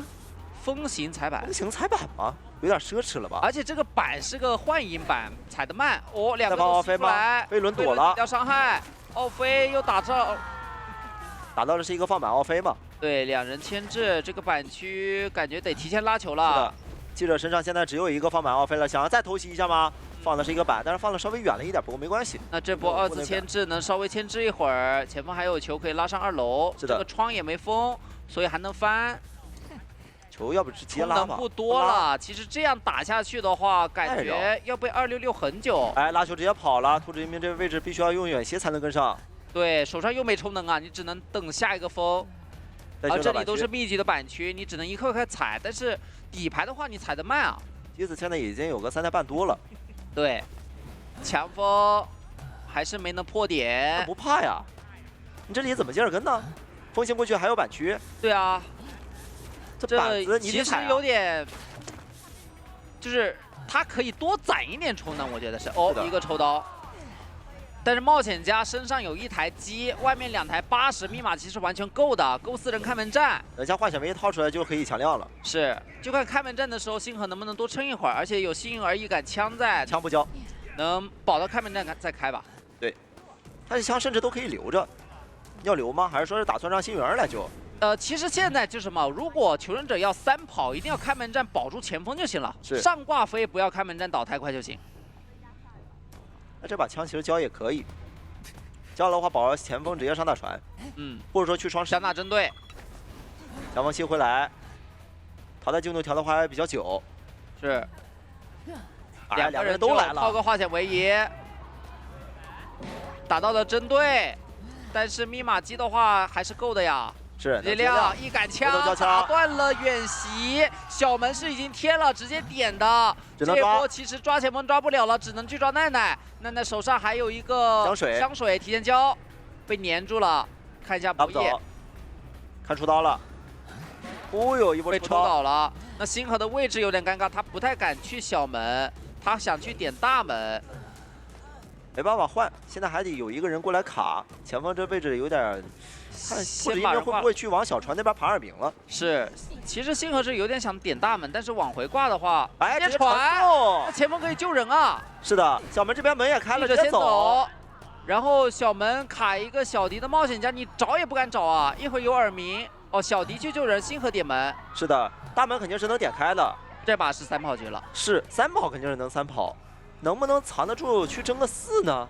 好像来不及吧？2个远袭，你别说，有机会吗？强风还有一个6秒，还有一个强风能拽回来，应该能至少拽回来1个。强风能拽，是的，也没有飞轮去顶这个强风。哎，2个都吸回来，但是只能拦1个。是，幸运儿这边跑出去了。对，那这样也是完成了一波3跑。等一下双方换边，一旦就是说是 GW 这边完成一个平局，那其实就是会打成一个加赛。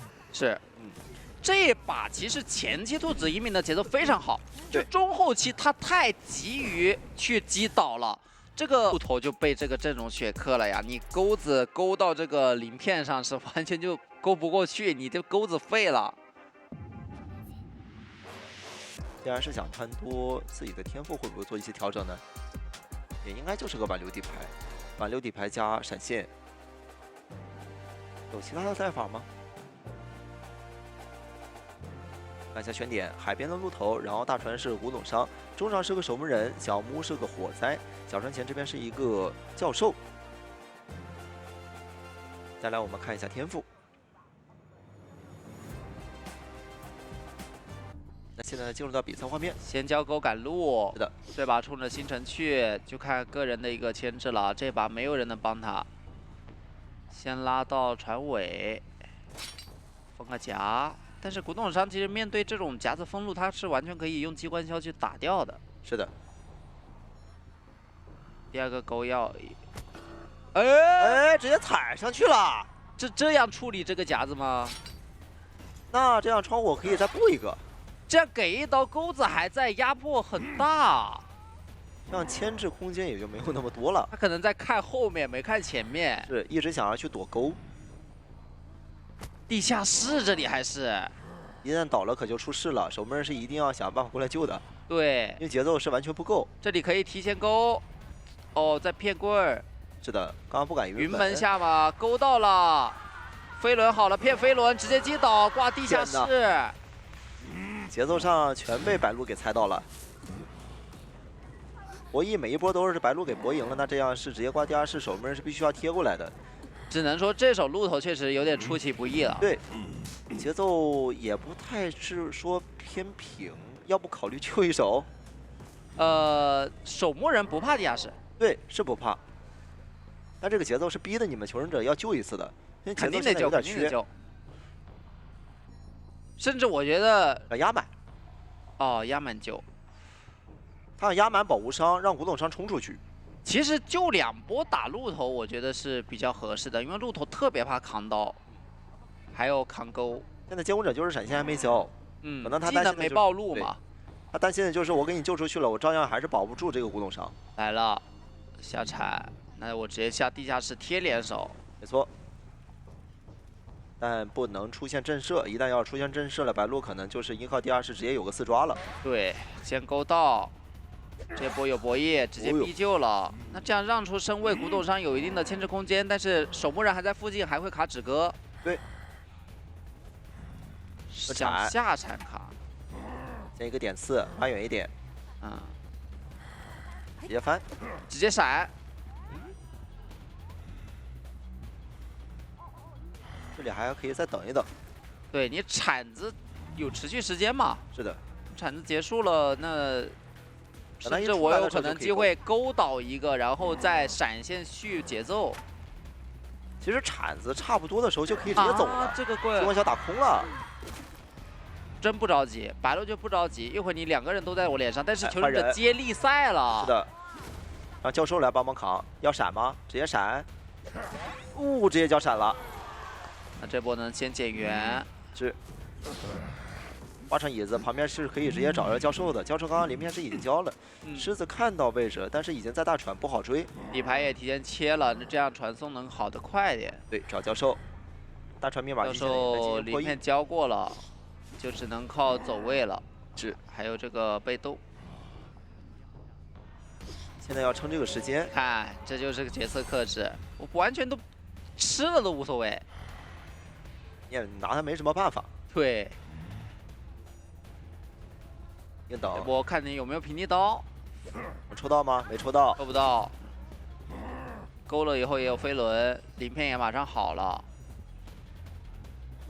再等他先直接给一刀，一刀，只差最后一台了，最后一台也在修了，这一定要击倒他的。下了个甲，没有选择先勾，怕飞轮躲了。这波下来感觉。也要平了，这波也完全对教授没什么太大办法。看能不能给他挂大门去？哦，趁这个鳞片中空期。如果说能给他挂到大门，其实这个局面还有说法，传送能好。对，但挂双11角落，那这样谁贴大门谁就会被抓。小门太远了，谁要去点小门，至少可能得走过去40秒，点开20秒。是的。现在白鹿其实还有一个多张面，但这个钩子绝对不能空。勾到一下，这2个人也能活，都有回光返照的。救下来，那就等谁贴大门就抓谁。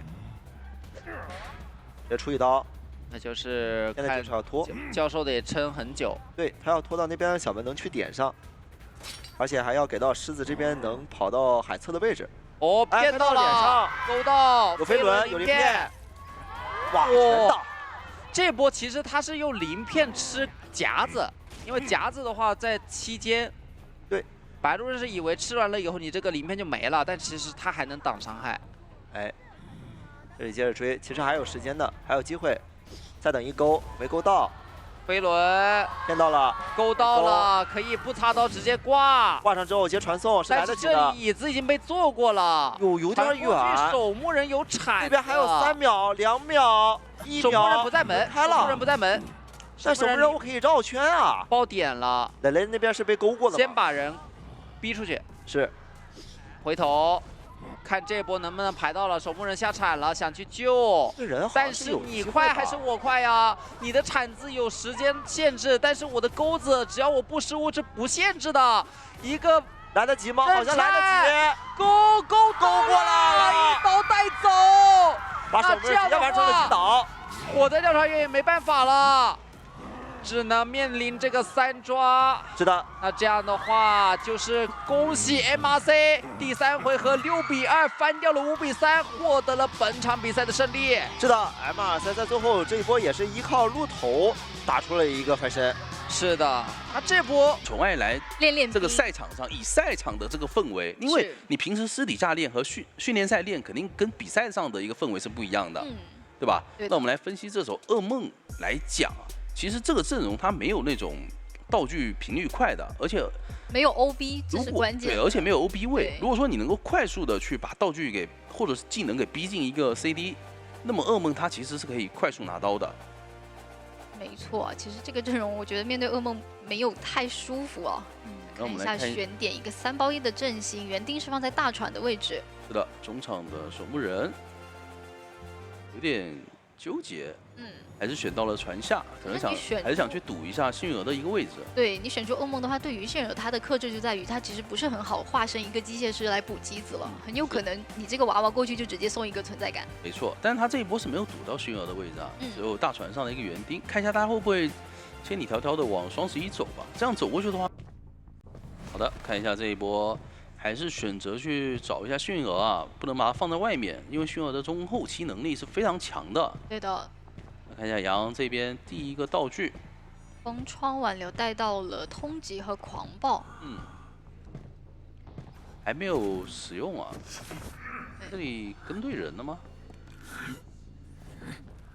哦，跟到的是守墓人，那直接追也可以，因为守墓人其实前期。这个存在感给的是比较多的。对，在一波凝视的话，其实刀气也是比较长一点的。而且他这样追守墓的话，幸运儿他也得跑图呀，对吧？他不敢在双11这个点位待着的。是的，你追守墓人是稳定能够闷掉一个化险为夷的。而且只要距离被拉近了，其实这些铲子根本拖不了多久。在双11这个地方没有队友可以帮他去下板。对，现在的移速已经叠起来了，巡猎加狩猎本能移速是非常快的。没错。容易也是选择直接出铲，这样的话在这个双板区可以绕一下，宠爱一个漂亮的过板戳。那直接一阶开起来，身上有渡鸦，其实位置洞悉，而且交互也会比较慢一些。没错。再直接移形贴脸，再下铲直接打破。是的，而且这个移形是还可以再次使用的。是的。现在的话，幸运儿想过来一起陪跑，但其实收益不是很高。他这边应该想找机会帮忙交一把枪了，对，选择先放一个香水，我觉得其实也可以打，其实打了也可以，人转不走，而且你能多点存在感。是的，这把枪交出来的话，守门人那边就可以转走了，直接选择传幸运儿，这里也是卡着这只乌鸦的一个身距啊，让它落在了这个板外面，落地的一瞬间，幸运儿选择直接翻。是，但是这里的话有巡猎，其实他不是很敢说硬翻。看一下接下来洋洋接力的这一波牵制，来到了海边这个区域，其实噩梦是比较讨厌的，因为它的连续板区会比较多。想回身砸头，但是飞轮规避了一刀。是的，洋洋交了一个非常漂亮的反向飞轮，那这一刀还是抽到了。但关键是外面密码机已经掉了2台了。对，这样子接力的话，虽然不倒啊，但是密码机会被干扰的比较明显。是。这里教授选择过来帮忙扛刀，直接进行一波陪跑，而且还给到了幸运儿一个退灵。有鳞片的幸运儿，看一下能不能再多牵制一会儿，因为这个地方倒了的话会比较有大风险。没错，这里反绕卡红光骗到了一波，拉近身位，想先空挥骗，哎呦，还是抽到了教授一刀，对的。那这一波整体全残了呀，下一波救人的话只能。觉得宠爱是完全可以接受再换这个人在这里的，我放你出去吃团队的资源，你也是得补状态的。是的，但这个地形比较难释放自己的连续两次戳击，看一下怎么说，还可以再绕一圈。还有一个飞轮的博弈空间。对。但现在宠爱的移形也已经是好了的。直接交飞轮拉距离。赶路，对，先挡住一个视野。这个板我觉得要不先处理了也可以啊。其实带了风窗，我觉得可以处理啊。是的，这边技能已经好了。哎呦，还是给到了一个震慑。没错，那这个点位的话倒是玩了比较久，但是这台密码机也是占了。没错，但这台其实不是特别多啊，是可以放弃的。园丁已经卡在了甲板楼梯上。是。过来一波救援。攻击到的是迅儿，这边迅儿是可以使用自己的机械傀儡去辅助守墓人进行一波调状态的。对的。现在想用肉身来卡一下他的位置，不过到脸上的话可以消盾了。这里还是可以拿到一刀。好在进度还很多，直接逼救了。接下来猫猫它有一个伏笔啊，是没有带回光返照的。对。他们这个阵容带回光返照的就很少。应该是打算把海边这台密码机给放弃了。然后让穷者在外面新开一台。没错。下一波是打算让迅儿来救了，应该还没有给守墓人进行一波调整。这个渡鸦是直接给到神坠的。看一下，选择挂到了小木屋边挂上的话，密码机会来到70的样子。看一下这波控场想要怎么去打。是的。直接先出来找半状态的守墓人。没错，那守墓人这个点位他是有一个护腕的。直接选择交了，往双11的方向走。那这里换追的话，逃离这里是有一个回光返照的。对，他有回开门战光返照，可能对宠爱来讲就没那么舒服了。是的。而且这个点位好像还没有办法快速处理掉，感觉这个窗得先封上才能追了。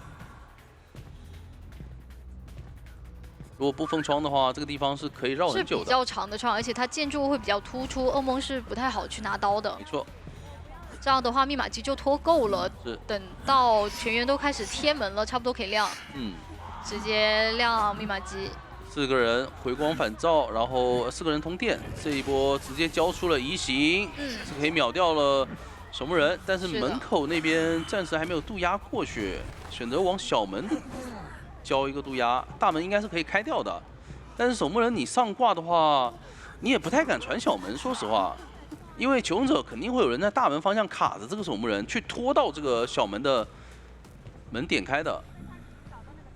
他大概也是知道杨洋那个地方肯定是放心可以走的。是，这边门还在点，已经没有时间让他去把大门的人给逼走了，而且好像。中间有一个教授是偷偷的跑过去准备救人了，椅子边上是没有渡鸦的。这一波，但其实也比较难走，对，还能再留下一个人。国毛王那边是爆了一波点，是救下来的话，两人点位都是知道，放一个渡鸦过去，2个人一起冲门，但是应该还是能够留下来一个，直接到脸上。是，但身位好像还是有点远。没错。感觉得一个去跑门，一个去跑海边地窖。对，看一下求生者这边怎么选择，让守墓人去跑门吧。加一下这个巡猎的一起走门，这样的话教授有技能可以帮忙扛一下刀。怎么说？一个拐弯的戳刺，还是比较难走的，因为这边不太好走。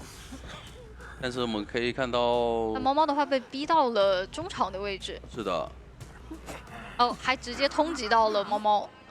挂到了小木屋，那猫猫还是可以选择去走这个地窖的。因为前面救人的话是过半救的，如果说没有过半的话，实际上来讲，求生者甚至有可能再救一波，来去争一下这个现场的观众真是有福了。我差点以为今天是常规赛最后一天。是，但其实对于他们来讲，我们前面也分析过了嘛，噩梦这个角色他其实在这个版本还是比较强势的。是。其实我们想一下这个阵容，他没有上一把那么强的一个互帮互助的能力。对。都是比较偏向于保护自己的一些道具。没错。这里是一个3包1，但是这个包的点位是在下面啊，看一下佩佩要怎么去点住这个孔了。交换了一下位置，入殓师放到了大船，冒险家是放在了双11小破船的位置。那这一把其实也可以选在中场，选在中场的话去找守墓人，不过这里是把守墓人说不让填上了。对，1字长蛇阵。也差不多，可以考虑选木屋或者说爆米地那个方向，但他还是觉得船下可能会有比较好突破的人。海景房的话可能是一个比较标准一点的选点。是。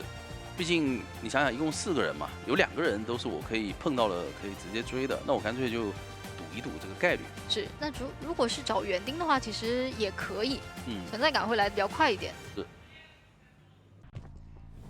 好的，底牌挽留加移形。这边是往大船的方向去，看一下能不能直接找到入殓师。没错，这的话一字长蛇阵都得跑。小蝶是选择往大门的方向走，这个地方提前下个板可以拉很多的距离啊。是小天赋的话是点到了快踩。看一下这一波也是继续黏着。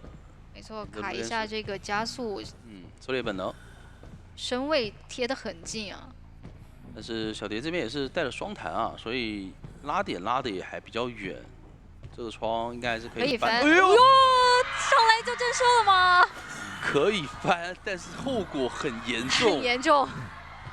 感觉佩佩他是一直在低头估算着跟怒炼师之间的一个距离啊。然后是的。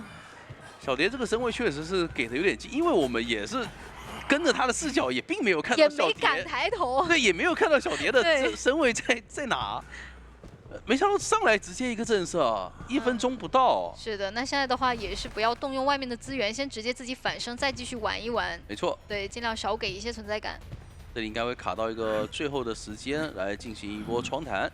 佩佩是提前把窗给占了，不让你有一个窗弹拉距离的机会。你往前面走的话，是有机会再近身拿刀的。哎，这个地方。故技重施吗？是的。再来。那前面终于是翻了下来。可以转到下一个长板区，这个长板区其实还是比较好牵制噩梦的。对的，逼迫他必须要踩板。身上有渡鸦的话，其实第2个板子就不太好下了。但求生者好像准备过来扛刀了，守门人直接下铲过来帮忙，希望能够让小蝶去到一个比较好牵制的板区。但佩佩的话，他其实带有快踩啊，我直接踩板的话，你身位丢不了多少的。是的，这个战术也是炫邪炫迈啊，就是这一波扛把守门人打出来。那也算稍微拖了一点时间。对的。小蝶手上还有一个飞轮，看一下下一波能不能规避成功。对，直接移形赶距离。一个蓄力刀骗到了飞轮，还倒到了队友的一个遗产上。对，跟上一局是完全不一样。上一局是2分钟左右才刚上移，这一波是2分半已经2挂了。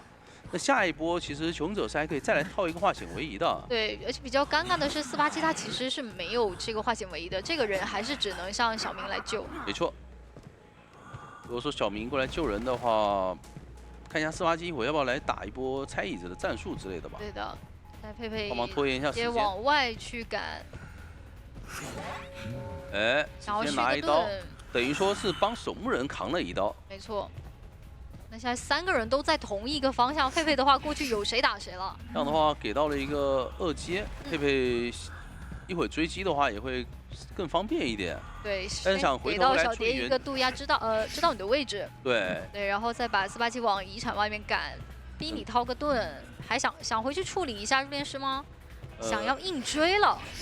飞轮，但是也没办法规避了。是的，开了2阶以后的噩梦是得有2个飞轮才能规避。这里佩佩就已经提前开始控场了。对，对于求生者来讲，怒炼师身上是带着一只渡鸦的，那你这种情况下你也不敢摸它，对吧？你找到一个安全的点位去摸它的话，一旦敢摸，立刻传过去。是的，直接传过去。是的，园丁也离自己的遗产会比较远一些。但是这一波冒险家是跟陆源师那边进行了调整，让守墓人过来卡，就看佩佩这波能不能排到人啊。逼救的话，对于他来讲是目前最好的一个情况，因为求生者现在暂时都没有在破译，而且他们还有这个化险为夷的人，只有冒险家。现在小明过来救的话，这个人肯定是比较难活的。是的，一个震颤，直接救了下来。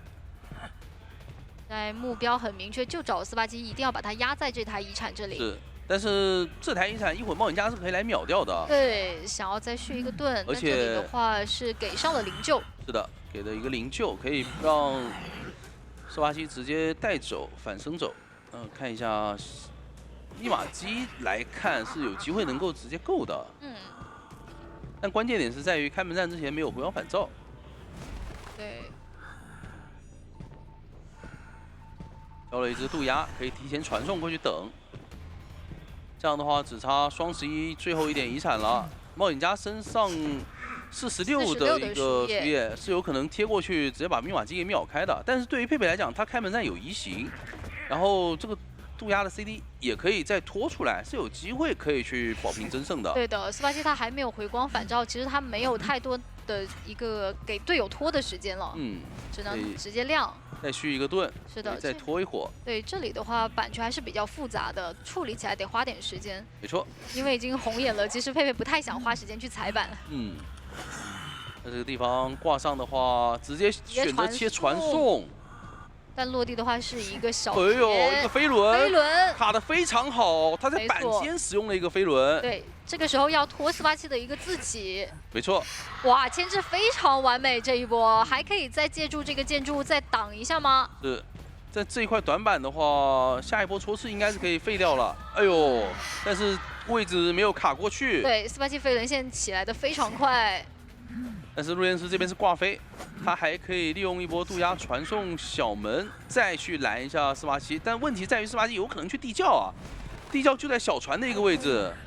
这队友接到了就可以直接走了。是的，他现在也在看佩佩下一只渡鸦是往哪飞的。如果是飞门口的话，他可以直接去地窖；如果是飞地窖方向的话，他可以去走门。那这边感觉双方是。同时是完成这一波3，他是有可能过来去辅助所有队友的。那你追他的话，他也有可能说我自己一个人单独牵制就能够化解掉你很多的围容，浪费你很多的愿力值。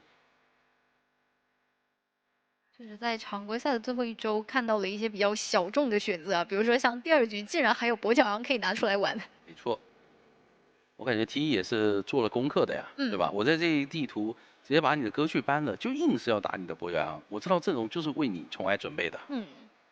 如果说他们能够打出效果的话，那么到了附加赛的一个对局中，跟他面对的对手可能也得考虑这个前锋了。对，会充满很多的迷惑性。我很有可能这个时候我前面选一些比较能够你拉这个比分的角色，我把跛脚羊放到后面来，我可以针对你来打的。没错，那看一下双方的选点，一致长蛇阵，但是是贴到了最底下。这样的话，前锋的位置4选1，直接选到了前锋的脸上。前锋的位置是非常危险的，宠爱是可以考虑直接追前锋的，因为前期的围龙对于前锋的一个限制来说是非常非常大的。那个地方板区也会。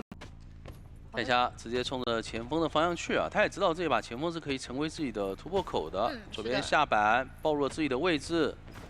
那先处理板子好了。不着急，他前期反正也是可以先攒攒愿力嘛。对的。这个板也可以继续踢。那只剩下1块板的话，前锋就得考虑怎么转离这个点位了。没错。想先平地尝试一下能不能拿一刀，卡了一波红光。那洋洋这里要看。那还有板子可以玩呢。哎呦，直接拉球出去了，再补一个围龙，还是有刀。是的。那这样的话，反向龙还是关注了杨洋。没错，这个点位的话，其实板子已经用的比较多了。其实这一波还是得看他对于想回头撞吗？怎么说？交了很多的球，拉到了围龙边缘，而且这里还打了比较多的黑龙。这就是跛脚羊对于前锋的互相克制。50秒不到，直接把前锋给处理倒了。这个倒地速度还是有点快的，而且还能压到终点站的一台密码机。对的。但是杂技手上是有带化险为夷的，所以他现在要做的就是不要被逼救，尽量跑远一点。对的。看一下神锥已经贴了过来了，该上班了。对，想要保活这个前锋的话，医生是得一起过来的。是的。所以杂技也是在给到很大的压力。这一波感觉看一下能不能找机会。打针对吧，能打到针对是最好的。是直接扣一个火球，让你交不出技能。是的，来了。那现在开始最强的3人组一起玩了。没错，一个帮忙卡板，一个在里面摸。这是一个3明治打法。而且2个人轮流摸啊！我这边医生摸完以后，我可以让杂技在里面摸。这波是势必要把这个前锋直接给他摸满。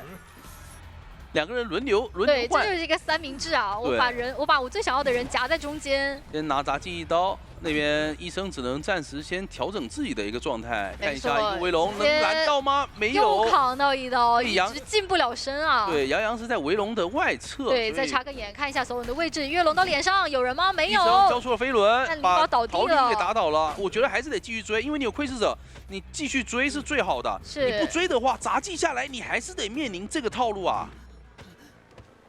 宠爱先把人挂地下室，挂地下室，然后逼你们过来。而且觉得地下室可能会比较没那么容易被扛吧，因为你外面的椅子出来以后，它直接就有板区、窗区嘛。是我把你前锋放出去，反正你破1进度也是比较慢的，你接下来能活动的其实也是小说家和医生了。没错，那这里看一下，看到了猫猫的位置，选择让猫猫单救吗？但神追营好像也是过来了。这地方猫猫也是可以下去了，这里有机会操作一个落地刀。怎么说？哇，直接打到！是的，再加一个围龙到脸上。哦哟，红圈。那还感觉得跟了，追一下小说家吗？感觉得跟了。他这一波地下室的话，直接让杂技进入红圈状态啊，那就没那么怕求生。是，想再来一波落地刀。但这里有隐喻的猫猫。是。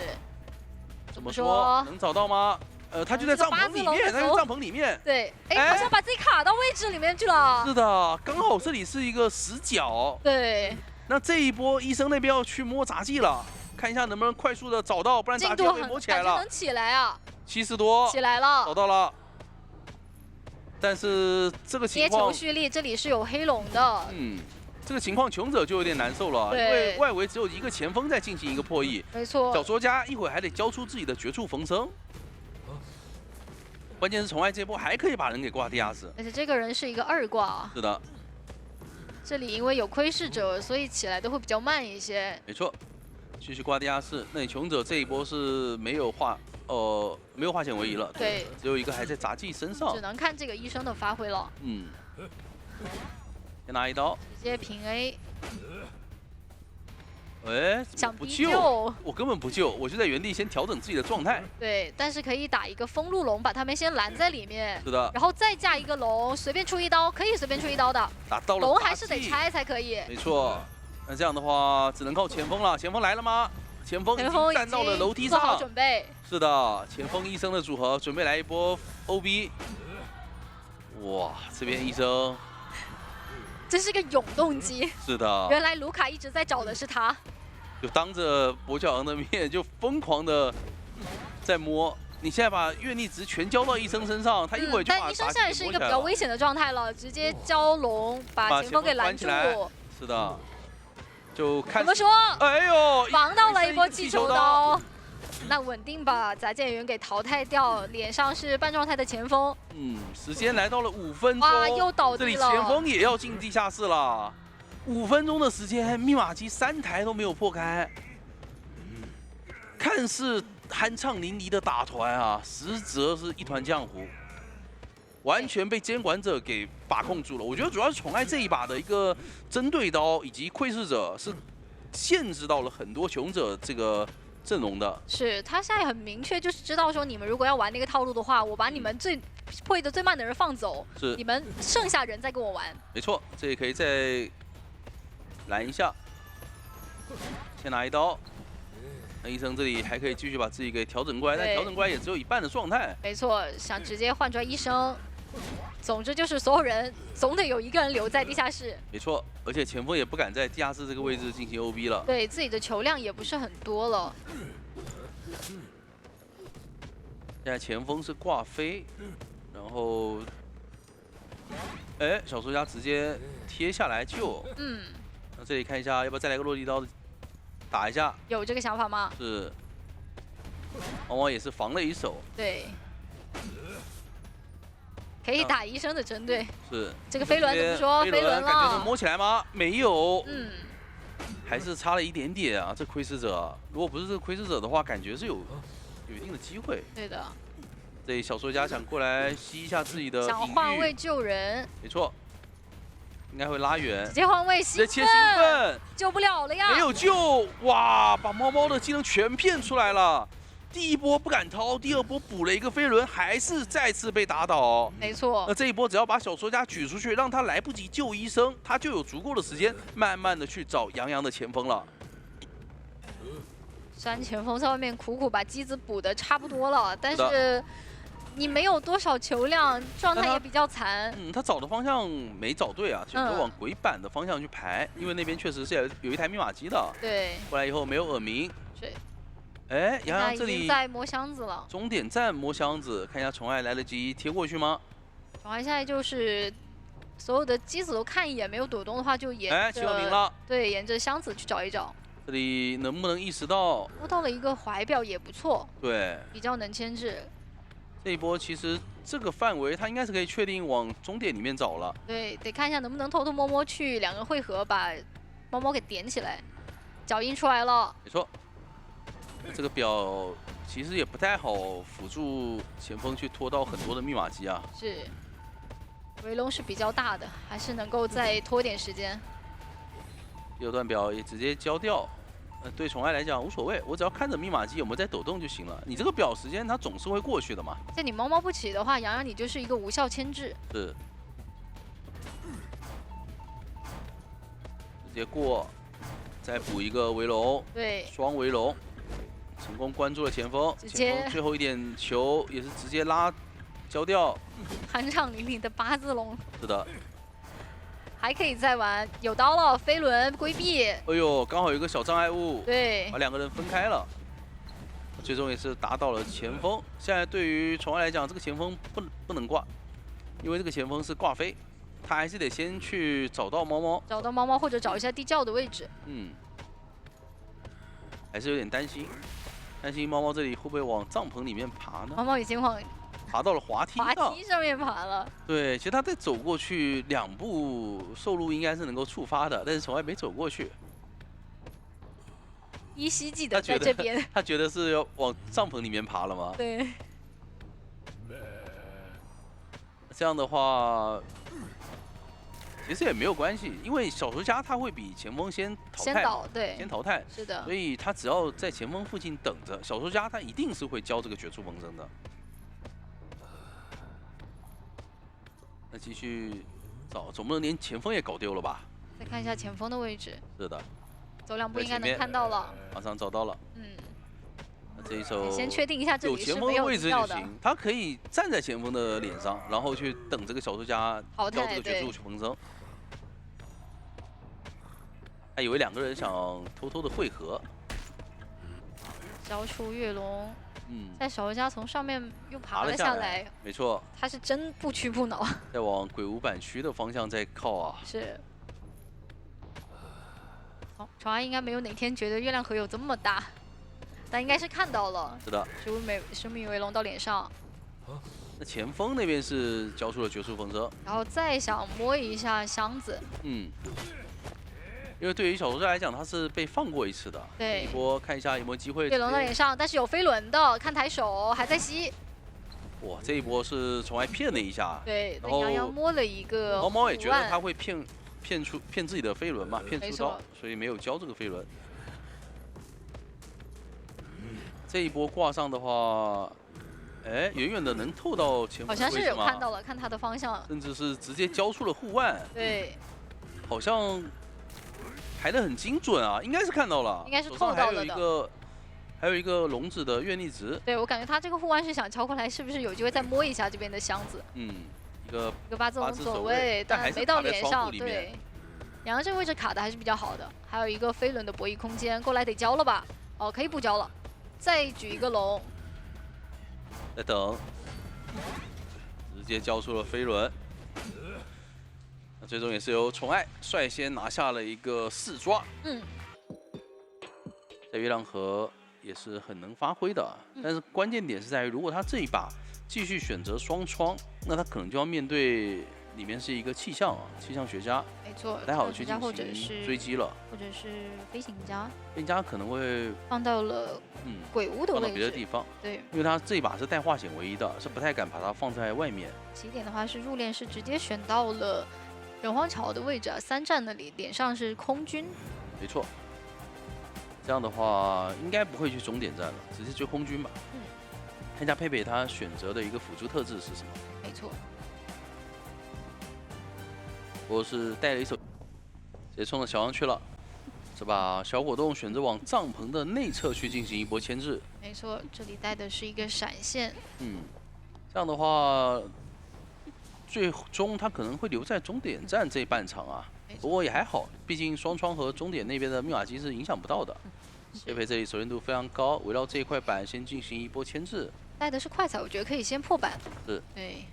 反正一踩，再一个回速。回速到脸上，哇，好极限呢。这里差一点就拿到一个震慑了，事故多发地了。是的。对，看一下这杆枪怎么说。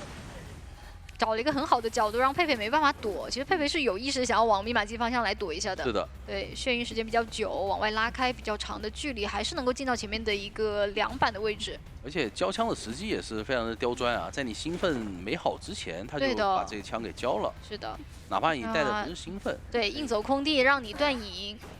但是断影完影，其实佩佩插刀完啊，他的影月也差不多好了。没错，他这个闪现也已经是好了，但小果冻的话已经拉到了桥上这边。是。这个下板的话，感觉要闪现了，直接闪出来掉了。感觉得利用一个下板的时间会好一点啊。对方再骗一手，一个回速拉下来还行，还是有机会可以打倒。对，拖不久了。不过满打满算的话，密码机也要快3台了，2台大级。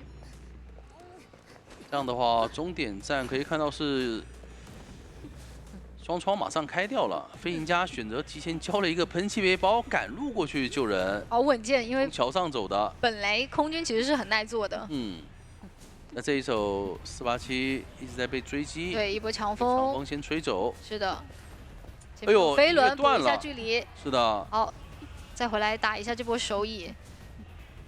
看一下小明这一波救人是交了2个喷气背包，很昂贵的一次救援，但是震慑了，感觉是要无伤了，但是最后的一点点进度被打了一个震慑，空军直接过半，那节奏完全不一样了。现在487还得在这再卡一会儿，直接交一个陈云，但是佩佩想回速吗？这波浪费了一点时间啊，对，没有回速成功，但是救下来以后。看一下吧，我觉得空军其实是不太好在这个位置进行牵制了。是的，得借个时间摸一下小明，直接打倒。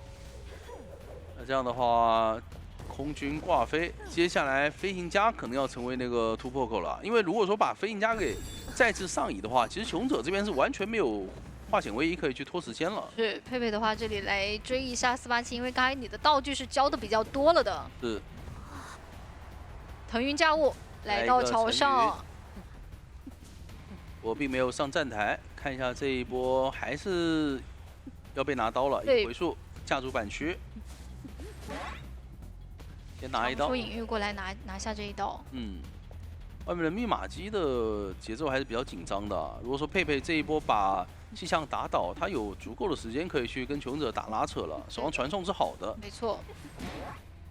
没有道具的气象学家在终点这里其实是没有太多的一个牵制空间的。是，直接选择传送，一会儿逼出气象的一个绝处逢生。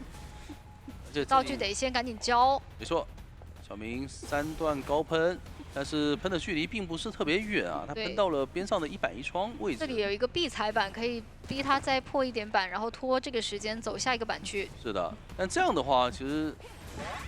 求生者那边反应过来是给到了小明一个灵柩，对，可以帮他进行一波反生。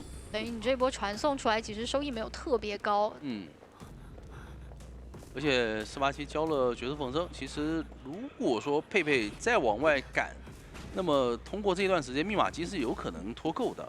因为飞行家是首次上椅嘛，他一会儿还可以让入殓师再去救他一波，看一下佩佩要不直接换追了。如果这一波能够找到487，最好能够找到487，对他还是有多抓面。对，耳鸣是有的，再破个板，感觉应该能锁定他就在里面了。是的。哎，有看到吗？应该是看到了。有看到了，对，想说提前拦截一下他的位置。这个点487手上是有飞轮的，得尽量的去帮助队友多拖一点密码机的节奏，没有选择交，毕竟自己是还没上过椅，那这一波。一会儿求生者队友来救下来自己的话，这个飞轮还有机会帮自己进行一波牵制。对，虽然这里离密码机比较远，但是其实队友要过来救人的话，风险还是有的。这里是可以拦截到的。这样的情况就是，求生者桥上这台密码机抢不开，他们就会永远少一台。佩佩只要压住桥上这一台，那求生者就会很难受了。现在只能考虑怎么去走一个了。这个气象绝佳是非常难救的，小明得想办法去摸一下道具。桥上2个位置都给拦住，这小明被打倒的话，那他也是一个恶挂了。好像找到，没看到，没有继续追，他怕这个。看到了小蝶的位置。对他怕这个修完密码机的人过去救，所以他这一波确定了入殓师的位置，他是可以直接回溯过来找这个飞行家的，把飞行家再次打倒。那么其实求生者基本上就走远了，要进入一个慢性四刷的节奏。没错，脚印是看到了的，知道你在楼上，那就硬跟下来，反正没有什么道具。而且我确定你小蝶在起点这个位置，你一定就。哇，他预判的好准确，知道你差不多要来到这台密码机了，我直接传送回来找你。是他其实是可以再追一会儿飞行家的，因为我确定你救不了气象，我只要能够把飞行家给打倒，然后再去传入链，他就是说等于把前面的这个节奏这一段时间给省略了。没错。那佩佩这里直接来追小蝶的话，一会儿把他给打倒了，先逼他的绝处逢生也可以。因为飞行家的那个位置他是没密码机的。没错。但是小明那边摸了一根镇静剂。这一波可以再拉扯很久，而且他这一波也是想说把2个求生者都把往这个半场赶，不要让你们倒在另边。是的，一个飞轮，对，一波抽到。没错，然后再看一下终点3连，密码机是都没有在抖动，那佩佩还是可以继续放心追。是的，有助于他的一些习惯非常好，时刻注意外面密码机的动向。是的，这里的话有个2板的博弈空间。哎呦，哇，这个点位。这里还敢投铁过？佩佩也是。怎么说？这个回头吗？不回，一直在还在玩想回头。他连续5次进行了一个过板刀。没错，头非常的铁。对，那小明的话是摸了一根针，应该是已经压好了。是的，那这一波佩佩直接选择把人挂上，非常的自信。然后他可能是没有算到位置，没有算到这个镇静剂的一个情况。对。所以会导致自己对于求生者位置进行误判，因为他觉得这么久了，你应该快爆压了，但是没想到有根镇静剂。这里小明如果说把时间稍微拖一拖，再翻一个箱子，是真有机会能够走这个地窖的。没错，因为你现在是可以把自己给打满，然后再去翻出终点站那边，再翻个道具，比如说来个护腕，或者说来个怀表。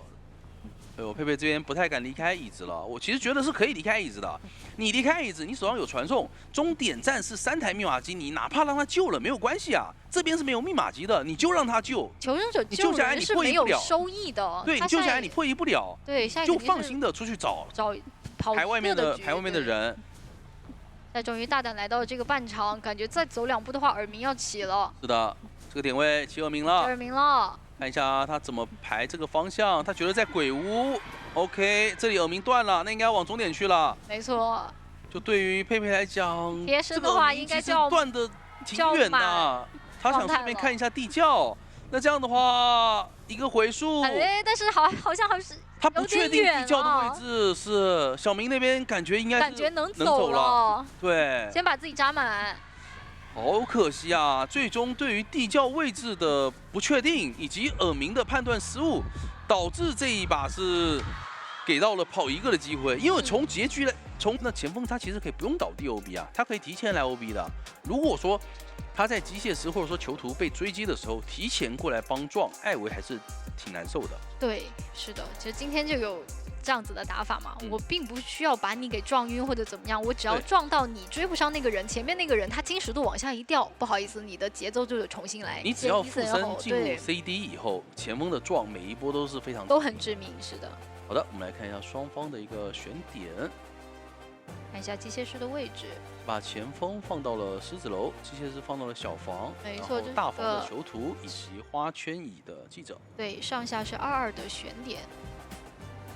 看左边右边赌一边，选择了他其实等于是选择了酒店这一边嘛。是的，就觉得大房这个人一定是自己比较想追的嘛。没错，我大房的话不是机械师，机械师离的位置还是比较远的。是，囚徒的话还是有一定的牵制机会的。对，而且这里还是一个上下楼，是有机会卡掉那个陶片的。好的，这里直接是冲着囚徒的方向去了。看一下。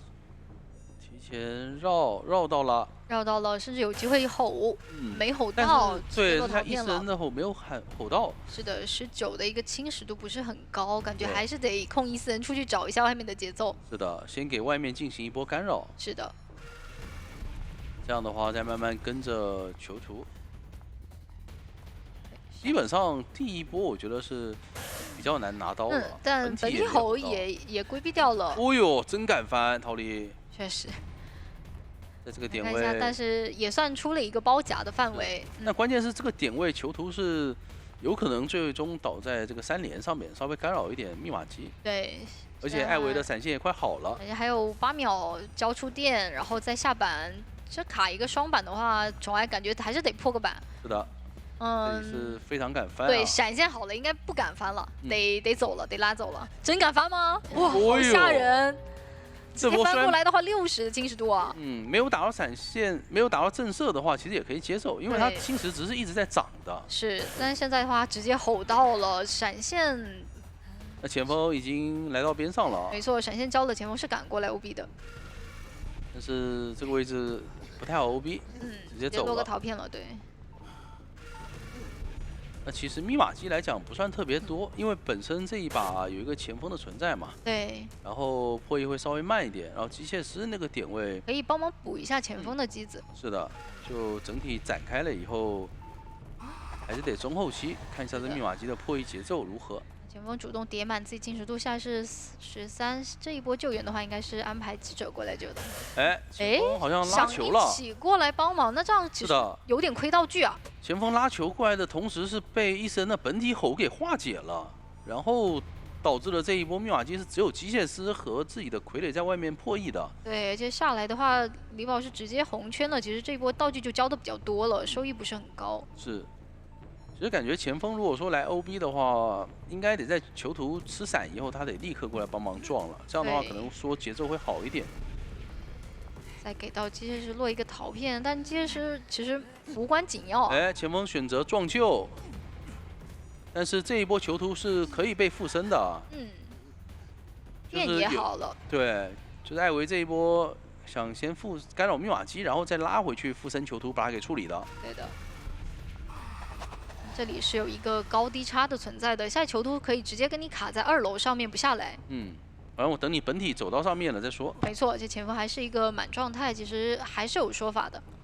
打了一波陶片。对，那本体过来的话只能往下走了。哦呦，2个吼，92的侵蚀度都吼到了，但前面那个板是可以下的。下完以后就看这个波附身了，直接一波传100的侵蚀度。没错。杨也是再次前锋来到脸上，给一点压力。没办法了，只能先走。对，而且先走的话，侵蚀度也是比较高的。对，场上的密码机可以看到是接近4台啊，接下来是由3位求生者去打一个拉扯。但关键的点在于这一把唯一一个有回光返照的人已经挂飞了，剩下3个全部都没有回光返照。对，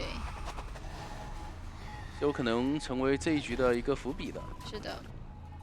现在能够站住比较多的这台密码机，其实宠爱是可以不停的利用他们想要破开这台密码机的一个心情啊，把他们击在这个地方。对，你们要是想去碰那台94的，是有可能被偷袭的，所以宠爱是直接选择传了记者这边，落地先打一点状态。因为对于艾维来讲，中后期的节奏就是不停的通过2阶，或者说通过自己的一个闪现，去消耗求生者的道具以及状态。对的。这样的话，慢慢的打出上瘾节奏，才有机会在开门战减员以后完成控场。雪原树那台密码机已经被偷到99了。是。这边应该是可以开掉的。接下来就是2台遗产去拉扯吧。也传了过来，前锋是。骗的，有意识的把它往另格半场拉。闪现下是好的。现在就看宠爱的中后期的控场如何了。因为求生者其实现在有个机械傀儡在外面啊，记者那边也是可以去找傀儡进行一波调整。没错，状态已经补好了。它相比起其他的那种对局会好一点，因为你哪怕是2个求生者，你是不敢靠在一起的。这敢翻！我的天，没打到。我感觉宠爱都没反应过来，他竟然是敢翻的。如果交闪的话，直接这里就要倒了。对。再回来一波2阶落地，拿到记者半个伤害。刚调整完啊，那得再去找娃娃调整了。对。而且这边是留了一个小3连嘛。没错。对求生者来讲。那这台密码机还是比较响的，只能继续不停的拉扯了。对，宠爱好像没有发现那边有个娃娃一直在帮记者调整啊。看一下怎么说。洋洋还摸到了一根针。那洋洋在外面也可以把这根针一会留着，对吧？万一我受伤了，我再过来捡，或者他直接拿了。现在这个机械师虽然是满状态，不过他一直在这里的话，其实。队友是不太好偷的，没错。好像这里是意识到了。洋洋是给足了大防这台密码机的很大的压力。对，密码机已经来到91。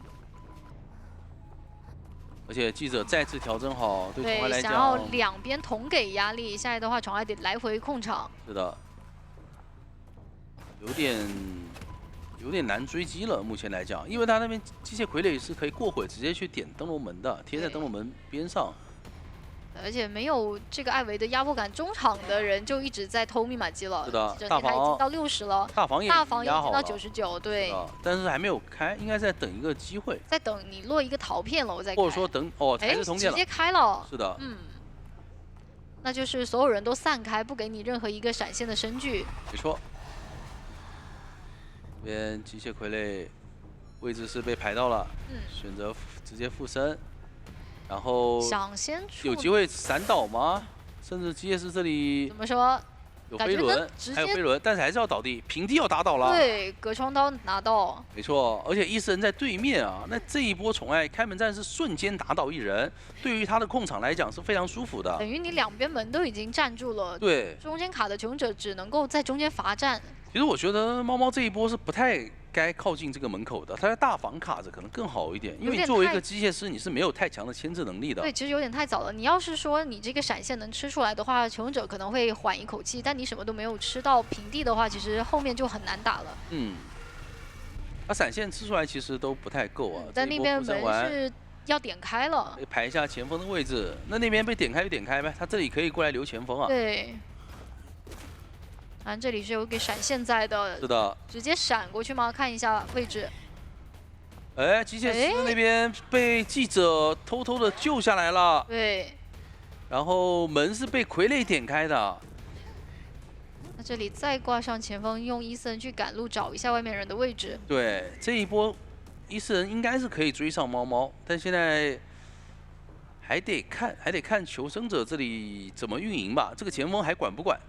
神罪好像是不想回头管了，那这个伊斯人能不能来得及去？想在门外面落一个陶片，把你们往中场去压，是让机械师回去。其实机械师是比较容易被找到的那一个，对，而且他没有太多的反制办法。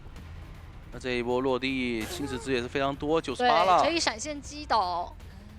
那我们看到左下角神罪也是准备往前锋的方向靠吗？但其实这个距离来讲，它是不太好救下来的。说实话，如果能救的话，还能走，放了娃娃一起赶路。对，因为前锋那边马上可以附身了。他这里如果说传过去，时间赛跑已经没有挽留了。挽留的时间是能拖过去，但是很难走门啊。这个行驶值怎么说？想要打晕，但是比较极限的一个时间。90多的一个行驶值，两个人都在往外冲，没错，直接先把记者打倒，杨洋其实也不太好走啊。是的，如果刚才记者直接出门的话，是能够保证有一线生机。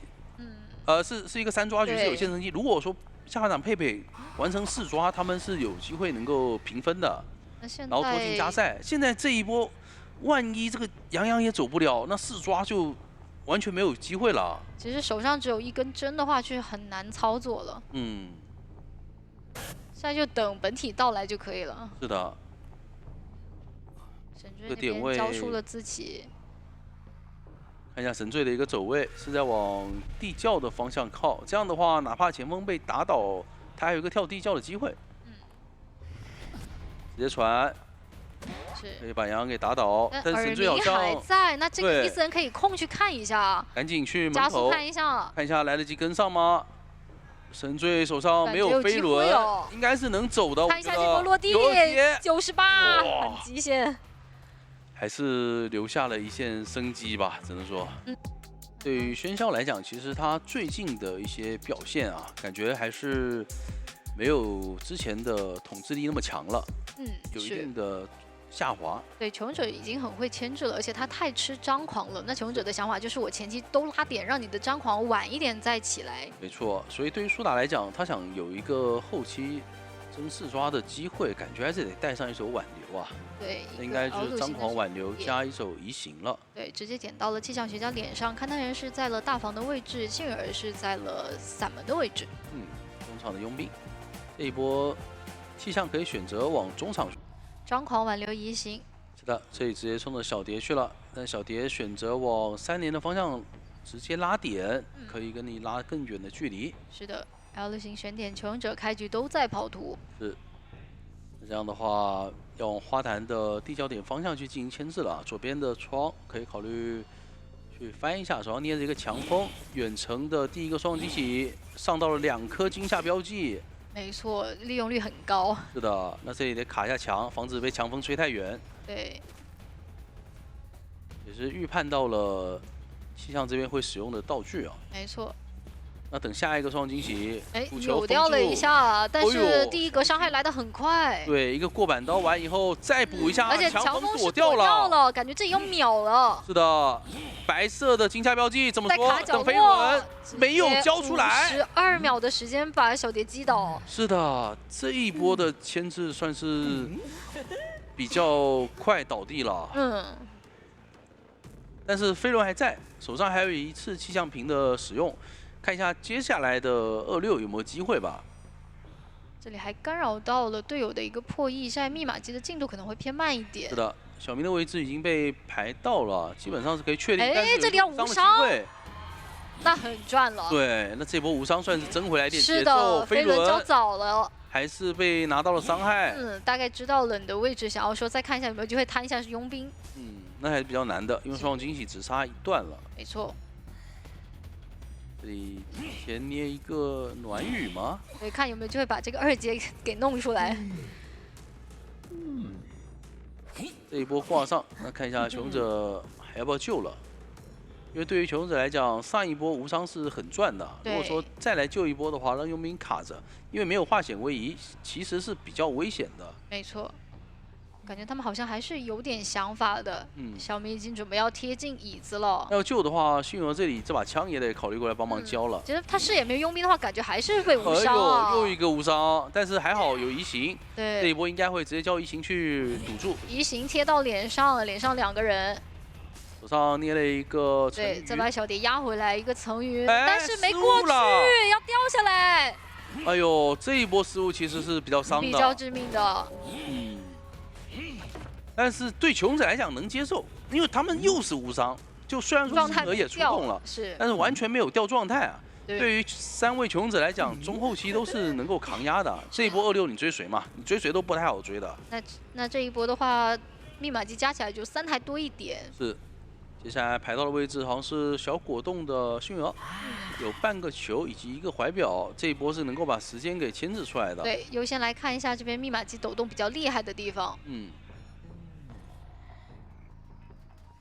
看一下这个点位，最终还是找到了487，487手上有3块磁铁啊，卡了一个比较相对的距离。在等自己的双惊喜。刚才苏打应该是空中飞人想跳过去啊，但是有点小失误，没有飞过去。这磁铁想控词。是的。双惊喜是上到了2颗球。对，看一下这一波拆一个白色的击下标记。绕场谢幕被推走了，那血亏啊！就你技能都没好。是的。487还是垫了一手。对，有意识的带离自己的遗产。飞轮清掉，很秀啊！这波操作，但是有机会规避吗？接下来这个地方应该拿不到刀了，因为绕场谢幕还没好。空中飞人过来。但是密码机马上压好了，对，但自己的双向飞轮也是暴露了。是的，不过他手上道具还有，所以无所谓。这一波吸过来，地窖就在脸上，没错。远程的一个球，487感觉非常的稳。他看你交双向惊喜的瞬间，他会原地站定，没错没错。而且这里翻窗也不给你放的位置，对，也不给你一个上双球的机会。对，双弹反弹的利用率是比较高的。这边求生者没有选择2个门都点，但是也没有关系。走过来的话，感觉有机会能够看到脚印呢。是的，这个门应该是能够开掉的。是的，开掉，只要佣兵能够出门就够了。移形直接贴到脸上。说要过去吗？他想要过来保，但没过去，想过来保迅儿走。他看到佣兵在这里，他觉得自己移形过去的话，佣兵一过来弹过来救人了。是的。最终双方也是保平了，也是让我们恭喜成都狼队获得了本场比赛的胜利。没错，恭喜成都狼队。只能说今天确实在双方的比拼上面来讲，我觉得成都狼队的求生者的状态是更加稳定一些的。